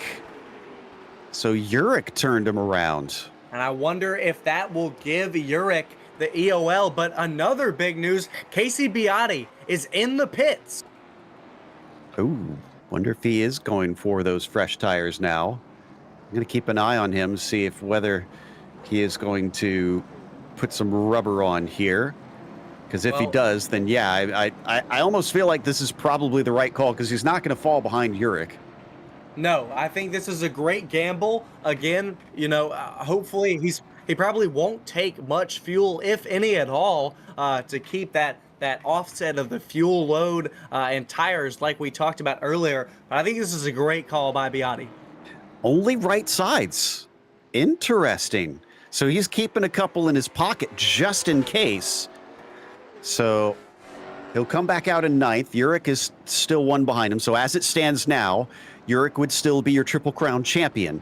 But now we know that Casey has a bit of an ace up his sleeve. Well, and another thing that we know, this very frustrating here for Sean Urich, because if he wasn't involved in that incident right there, well, it probably would have given Urich the wave around. Would have given him the lucky dog for these guys. So since he was given that EOL, it negates that, and he's still going to stay 2 laps down here. But again, Casey Beati down there with there only 1 position between them, and that means that Urich, as of right now, as they stand, would be your Triple Crown champion. Looks like lights should be going off. There they go. As we get ready for the restart. Still 12 cars out on the track, but still only 9 of them on the lead lap, since Urich still needs to get his lap back, but he won't this time because of him being involved in that accident. In fact, I think he was given, was that EOL this just given now, or is that an old message here on timing and scoring? I believe that was an old message. He's already in the back and where he should be. Okay, here we go. Restarting once again, 24 laps left in this race. Make that 23 as we cross the line. And Jake Sylvia is going to jump ahead of Deegan Smith, who has to chop down a cross of Weissman. Jake Sylvia takes your lead away. Deegan Smith just behind him. Then Michael Weissman on the inside of Dylan Calabro. Tyler Muller on the inside of Stefane. Still side by side. Weissman on the bottom side of Calabro with Muller, hoping to maybe demote that car up on the outside, down a few positions. Also Deegan Smith, now that he's restarted close to the leader, he's trying not to let go as we have an accident back there. Jake Kraut, I think, slapping the wall. That was Stefane, and he slaps the wall yet again. Stefane is going all the way to the back of our field. That happened on the outside of Waylon Robinson there, and Waylon Robinson takes the position away and takes 6th. So what happened was Grout blew the engine again. I'm going to take a wild stab here. I wonder if he was shifting in the corners, and I think he was making a money shift in both of those situations, because that was very strange. Around Tyler Muller. No caution yet. Oh, but he comes back across. And that's going to bring out the yellow flag. That hit Urich pretty hard. Does he have damage from that one? I don't know. If he did, that is going to be very upsetting for his rear. Got tagged right in the right rear tire. Muller, Waylon Robinson charged in, got lifted up the rears of Tyler Muller and spun him right around. So I think we've lost Jake Grout, like I was saying. Looks like Urich's able to get the car going. Boy, Muller is not going to be too pleased with that one. And I see Bradley Stefane diving into pit lane. I don't think he was involved in that wreck, was he? So this is probably a tire call. Well, Stefane was having an issue earlier. He was just behind Muller before our caution came out, and he actually slapped the wall and lost a ton of speed and fell to the back of our field. So he might have some wheel damage that he's trying to fix here or something of that nature. So Tyler's given the EOL for this one. Again, if that was because... wait, no, this was I was still stuck on what happened with Grout there. So the Grout didn't bring out the caution. This was something completely different. Not so yeah, sure why Muller would get the EOL though, because someone definitely got into him and lifted up his rear. Oh, I know what it was. With the spin, didn't cause the caution when he got into Urich. That's what caused the caution. Yeah, so didn't lock down the car. Was Yes. trying to save it. And I mean, that's everybody's instinct. When you're in the car, you want to try and keep it pointed forward. You don't want to lose time. We'll take a look at it here, but you have to be predictable, and his car just was not. Waylon Robinson just carried way too much speed, lifted up the rears of Muller, and then we'll get a shot of Muller here soon. We see Muller, he spun out into one there, tried to keep it going as fast as he could, and got loose again and got into Urich. We reset once again, and Deegan Smith will get another shot at trying to keep hold of Jake Sylvia and maybe try and make a pass. Boy, Weissman and Calabro were in quite a fight there on the last restart, but now they've got Beati kind of in the mix. Here's another look at it. There's the one going around initially, gets pointed back forward, loses control again, and the 97, wrong place, wrong time. You know, one thing I'm looking at right now, Joe, is we've been talking about this battle between Sean Urich and Casey Beati all night long. But one thing now, Deegan Smith and Jake Sylvia are at the front of our field, and they are the third and fourth car in position in the Triple Crown points. They're only three. Deegan Smith is 3 back from Casey Beaty, and Jake Sylvia is 1 back from Deegan Smith. So with Casey Beaty and Sean Urich now being in the back, this really changes the game. I think this will mean that Beaty and Smith would be tied on points. Yeah. But wow. I think that would also equally tie Jake Sylvia with them as well, because he's only 1 back from Deegan Smith. So right now, with the running order that we have a 3-way tie for the Triple Crown. We're trying to see if we can get the rule book to let us know what. Quick math, me and Joe up here in the booth, trying to figure it out. And unfortunately, we don't have an answer yet on what the tiebreaker is. That's the big thing. If this winds up, we absolutely need it the way it's been looking. Green flag is out. 14 laps to go now as they swing into turn 1. Weissman going to take that 3rd spot. Calabro fighting hard with Beaty. Well, Casey Beaty, if he can get just another position, that should take him above the tiebreaker. So as long as Jake Sylvia and Deegan Smith sit 1 and 2, Casey Beaty has to be within 3 positions of Deegan Smith, and he is right now, and that should put him in our lead for Triple Crown yet again. Contact with Waylon Roberts and Dylan Calabro. They'll drift up the track, but they prevent the yellow from being thrown once again. We're down towards the end of it. Let's not forget that I believe we've got 2 green-white checkers in our pockets. We might need them with this action getting crazy here, Joe. We certainly do, but we'd love to see a green flag finish, as in the back. I think Kyle Adams got spun around. Nobody around. He's going to try to get the car going. We stay green once again. No, he just overspins it. We're still green right now. Can he get it around? Yes, he can. We're still green. 11 laps to go, Joe. Can't seem to find that rule book up in here, so unfortunately, I'm a bit at a loss. We might have to try and consult somebody behind the scenes during the break to really find out who the Triple Crown champion is going to be, as Dylan Calabro back to 9th, unfortunately. Oh, big defense down to the inside as he bangs doors, and the 1 gets slid up the hill. And he absolutely uses up the 1 of Muller to take away the position there. Dylan Calabro using everything he's got right now. Casey Beaty sitting 4th. Jake Sylvia and Deegan Smith sitting 1 and 2. Again, if our math is correct, that should put the 45 in the lead of the Triple Crown points. Yep, that should put him 1 point ahead of his rivals here as he sticks behind Jake Sylvia. Deegan Smith knows that he's got to do better than this. Does Beaty know that he sits where he needs to be? There's so many moving parts in this championship right down at the end. 8 laps to go. They hold position. Deegan Smith has fallen back from Jake Sylvia, and right now, if Casey has any idea where he sits right now, he wants to stay here. He wants to make sure that he holds off Waylon Robinson, because if he falls back below Waylon Robinson, that puts us at a 3-way tie. Stefane able to get by Rychecki. That's going to put him up into 6th now. So he's trying to charge his way forward late in this race. Going to put another lap on the 24, who tries to stay out of the way of the field. Meanwhile, is down to the inside. Calabro now taking advantage. We know that he has a fast car, and he has been using it here ever since he got put to the back. Now on the inside of Rychecki, trying to go for 7th position, and he will have it. 3 wide to make that pass, a big chunk into the wall there for Rychecki, unfortunately. So he's feeling this 200-lap race at this stage. It has been wearing these drivers out. It has been an outright slog on this circuit, but we're almost to the end. It is now down to 4 laps to go. We're now just under 3. The ticker just moved over. Jake Sylvia still has our lead over Deegan Smith.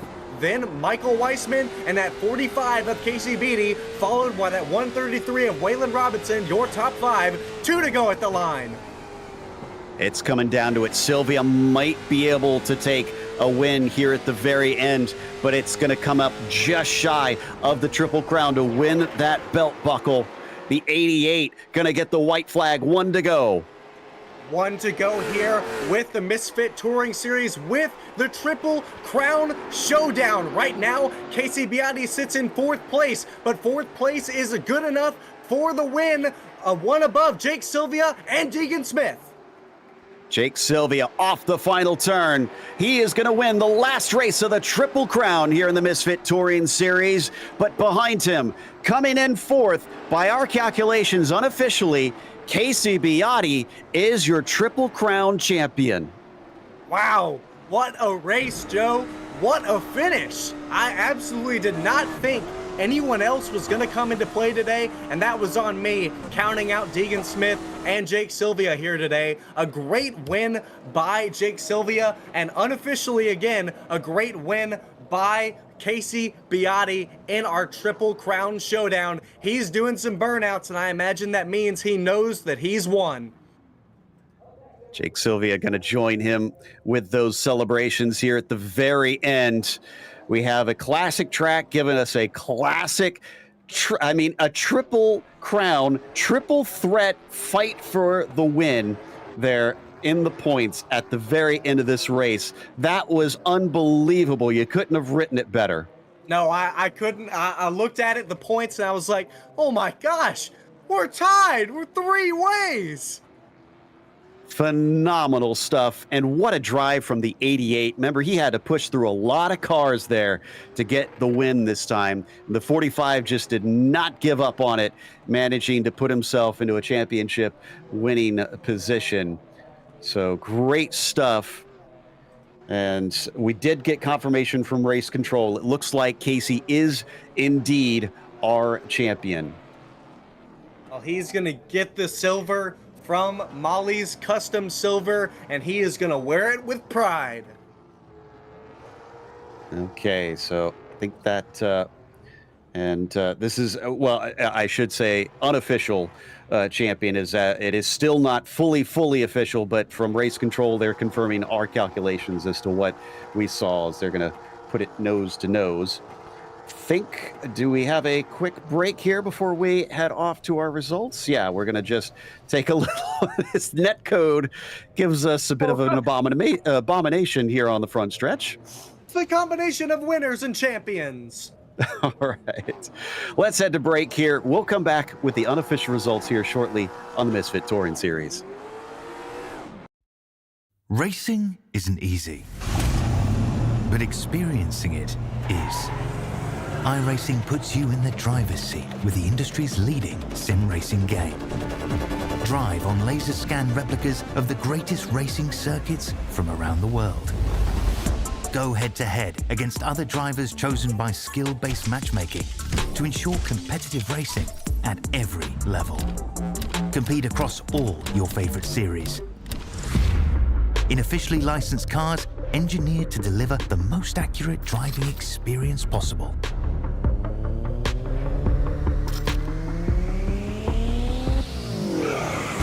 Join a race or host your own with players from across the globe.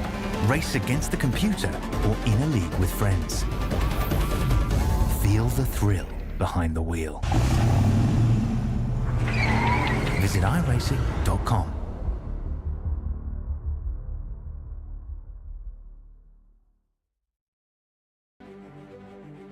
Welcome back to Martinsville Speedway. The last race of the Triple Crown here in the Misfit Touring Series sees Jake Sylvia take the win, coming up from 8th on the grid. Deegan Smith kept him honest at the end, but he didn't have the speed to try and make that overtake. Still, he captured a valuable 2nd place over Michael Weissman, rounding out the podium. But it was the first man off the podium that claimed the crown, as Casey Beaty is our unofficial champion, at least until post-race review, till we can get that confirmed. Waylon Robinson was 5th, as Dylan Calabro finished P6. Jeremiah Rychecki was 7th. Bradley Stefane P8 after starting on the pole. Tried a late race stop for tires, didn't quite work out. Muller was 9th, and Sean Urich rounds out your top 10. Well, then back in 11th position, we had Kyle Adams. We saw him 10 laps down. Jake Grout, we saw him blow an engine twice, which I've never heard of before. Ended him 12th. Then the 34 of Jared Schell had some issues today with his car, put him 13th. Keegan Bush, we saw that he had a wheel vibrate, he had some issues with his car as well, put him 14th. And then Alex Hallinar, he had some wheel issues, put him down in 15th, our last runner of the day. Let's talk to our race winner first, Jake Sylvia, who definitely had to fight and claw his way to get up there. We talked about how important it is to get yourself that track position, and Jake eventually got there. Jake, you had to come from pretty decently far back in the field on this one. Was this kind of a big sigh of like, oh, here we go, coming into this race? Honestly, I didn't really know what to expect. I knew going into this, the odds of both Sean and Casey having a bad night were very low. So I came out here with one goal, and that was to win it. Starting 8th or not, it didn't matter to me. I had to go. I kind of got messed up on the initial start and shuffled back, and right around like the mid-hundreds, I was slower than all get out. So I was really just preying on something. So it was definitely nice to see the yellow and everything kind of play out in my favor. It was a shame Casey got the lucky dog in a bad spot because he didn't need to pit, so it put him back a little bit farther than where he wanted to. But we were able to get it done tonight, so it's a good night. Well, we were kind of back and forth all race long since you guys had tire sets during this one to try and change when you felt like, but we couldn't tell if they were actually worth pace. Did the tires give you anything out here, or were they just not worth enough? Oh no, the tires were definitely worth a lot. The biggest thing was anytime we took tires, it's not burning them off right away. Even there, like the end of the race, me and Deegan were setting the fastest laps. I set the fastest lap of the race at 191, and that was solely just because I was going. I probably could have went about a tenth and a half, maybe 2 tenths faster on that lap if I had gone as hard as I did then at the beginning when I took my tires. So it was really just based on how hard you were going throughout the run, but tires were definitely a big thing. Well, we saw an entire season now, and we watched you fight hard with everybody. We've wrapped it up. What are your thoughts about how this went as a whole? Did you have fun out with this group? Oh, this has been a blast. I don't really like leagues. I'm not a big league guy. I like to do my official stuff, and that's about it. And this is the first time in, 4 years that I've stuck to something like this. So it's been really fun. I've had a great time straight from the get-go. Ran through the whole touring regular season and then into this. It's been great. It's nice to see, the car count, still staying there. We didn't have too many problems there. It was good to see everybody was sticking around. Everybody was intrigued. Everybody was interested. Everybody was, the viewership was there the whole season. This is a very long season compared to most leagues, especially throughout the wintertime. So for us to be able to stick with that the whole time was really, really cool. Again, congratulations on the victory. Maybe just shy of the championship, but we saw that you're fast. I appreciate it. Thank you. It's Jake Sylvia in the number 88, your winner here today. Up next, I believe Scott has caught up with Deegan Smith, who also was just shy on those points. Well, Deegan, you were just shy on the Triple Crown. We were calculating it as the race was happening, and once the final restart happened, Casey Beatti, you and Jake Sylvia were all tied, but Casey Beatti was able to take one position. What more did you need there to get past Jake Sylvia? I don't know. I felt like my car was pretty good. I don't know. I was a little loose in 3 and 4, which wasn't helping, but I think other than that, if I wasn't loose, I think I could have got up to Jake maybe. What was the big battle today? We saw an interesting strategy with tires. What was the car feeling like once you got on fresh ones? Was the fuel too heavy to negate the fresh tires? How did it feel under you? I felt a lot better. even though I was running roughly around the same lap times, I didn't add as much fuel as I could have. I only added like 7 more gallons, so I didn't have the extra weight, but I definitely think that tires weren't really a big deal. One big thing that we saw with about 40 laps to go, we saw you had the issue on the front stretch after everyone waved around. You had the issue with Kyle Adams that gave you an EOL and put you in the back. You had been running up front for most of the day. How, as a driver, do you switch up your mindsets and know that you're put to the back? How do you come back from that? You just got to stay calm and stay aggressive. Past the lap cars that are in the way, and hopefully just pass everybody as cleanly as you can to keep their respect. Well, Deegan Smith finished second in your race today. We saw him finish very well in the Misfit Touring regular season. Deegan, before I let you go, anyone you'd like to thank? Fusion Setup Shop and Victory Fuel. Well, amazing. Thank you so much, Deegan Smith. We're excited to see you in the summer series. Hopefully you join us back for that. Next up, we've got the third place finisher of Michael Weissman. We saw him strong all week long, and I've caught up with him. Michael, third place finish today. What more did you need to maybe win this race here at Martinsville today? I need a lot more roll through center speed. Get in the middle of the corner, just wanted to push real bad. What was it like? We know Martinsville, we know it's a track where it's very hard to pass. We saw a lot of incidents today where guys just could not move forward. What was your strategy as a driver to overcome that? Keep the car under me. We saw some aggressive moves. What was your take on aggressive moves today? You know, we know Martinsville, like you just said, sometimes you got to get the car under you, and sometimes you got to be a little physical to do that. What was your take come into today? Were you like, you know, I'm not going to move a guy or whatever? Or were you ready to move anyone at your will? I'll admit there was a few people that were on a hit list that if they started messing with me, they were going to get a bumper or two, but I just tried to run my own race. I knew it was going to be aggressive with some people. Points on the line, title on the line for Beatty and Yerk, of course. Congrats to Beatty on that he won. Or Betty. I'm pretty sure I'm saying it wrong, but Beatty. Just figured that one out the hard way for us, too. He just told me that, too. But congrats to him on the title. I know he needed points badly and just tried riding around, making moves when I needed to. Tried being clean with it. But this track, you gotta use the bumper to get past someone. Well, it was a hard-fought race today. You came up just short of the win, but another great podium finish. Obviously, you had guys on the hit list. You've raced with a lot of these guys all season long. We hope to see you back in the summer series. And before I let you go, anyone you'd like to thank today, Michael? I'd like to thank a shout out to Josh Cottle helping me build this setup and coaching me get around here. Thank Kyle Adams for putting this on. I know he gets some hate for it, but this has been pretty fun, and happy the races are getting a lot better. The last two were a little iffy, but glad to be here and have fun with you guys. Well, we're glad you're here too. You always put on some amazing races. You're an excellent driver. Thanks for coming in the booth with us today. Thank you, Michael. Next up, we will have your unofficial Triple Crown Showdown champion who will take that Molly Silver belt buckle, and he caught up with Joe Peak.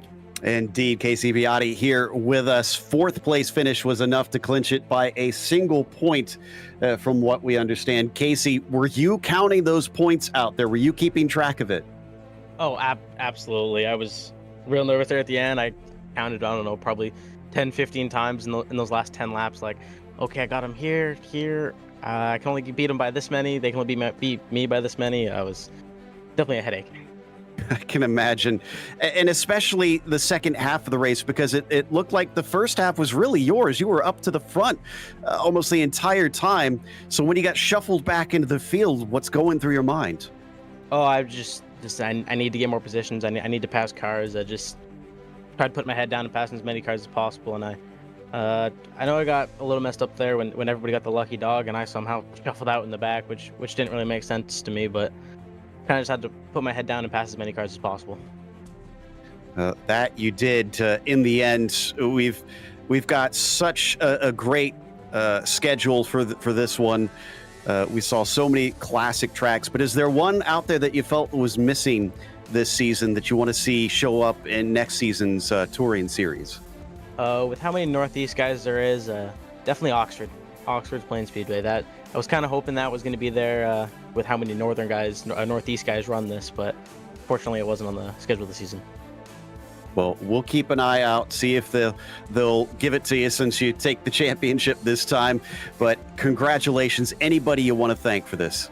Our cam setup shop, they built a bad fast setup this week. I know Jake was on our cam setup, many other guys, and everybody was on that, was definitely showing speed. And Jake iRacing for making my awesome car, and MRL for putting this on, you guys for broadcasting it. That's about it. Thank you very much. That was Casey Biotti, your champion here in the Touring Series, the Misfit Touring Series, Triple Crown, now done here at Martinsville. Scott, I had a great time. I know you were kind of in and out for this one, but I have to say it's been a blast to get to call these races, and it sounds like we've got yet more coming up over the summer. Yes, while we have wrapped up our regular season and we've now wrapped up our Triple Crown Showdown, this is not it for Misfit. This is just the beginning. This summer, we're going to have the Misfit Touring Summer Series. So these races will happen the first Monday of every month starting in April, and that'll be, I believe, April 1st. So our first race will be at Irwindale, and we'll have that always on the first Monday of every month from April all the way until October. And after that, we have Misfit Touring Series Season 2. So this is just the beginning for Misfit, and I'm so excited for this summer series and what it's to bring. I can't wait to see what the racing's going to be like. But before we go, I want to give a big thank you, of course, to the team today, Daniel, Scott, and Dougie, for helping us put this show on, as well as everybody who has been in all season long. It's been an absolute joy. We can't say it enough. And make sure and tune in on Monday nights when we come back for racing. But until next time, I'm Joe Peak. Race clean, race hard. We'll see you on the track. Racing isn't easy, but experiencing it is. iRacing puts you in the driver's seat with the industry's leading sim racing game. Drive on laser scan replicas of the greatest racing circuits from around the world. Go head-to-head against other drivers chosen by skill-based matchmaking to ensure competitive racing at every level. Compete across all your favorite series. In officially licensed cars, engineered to deliver the most accurate driving experience possible.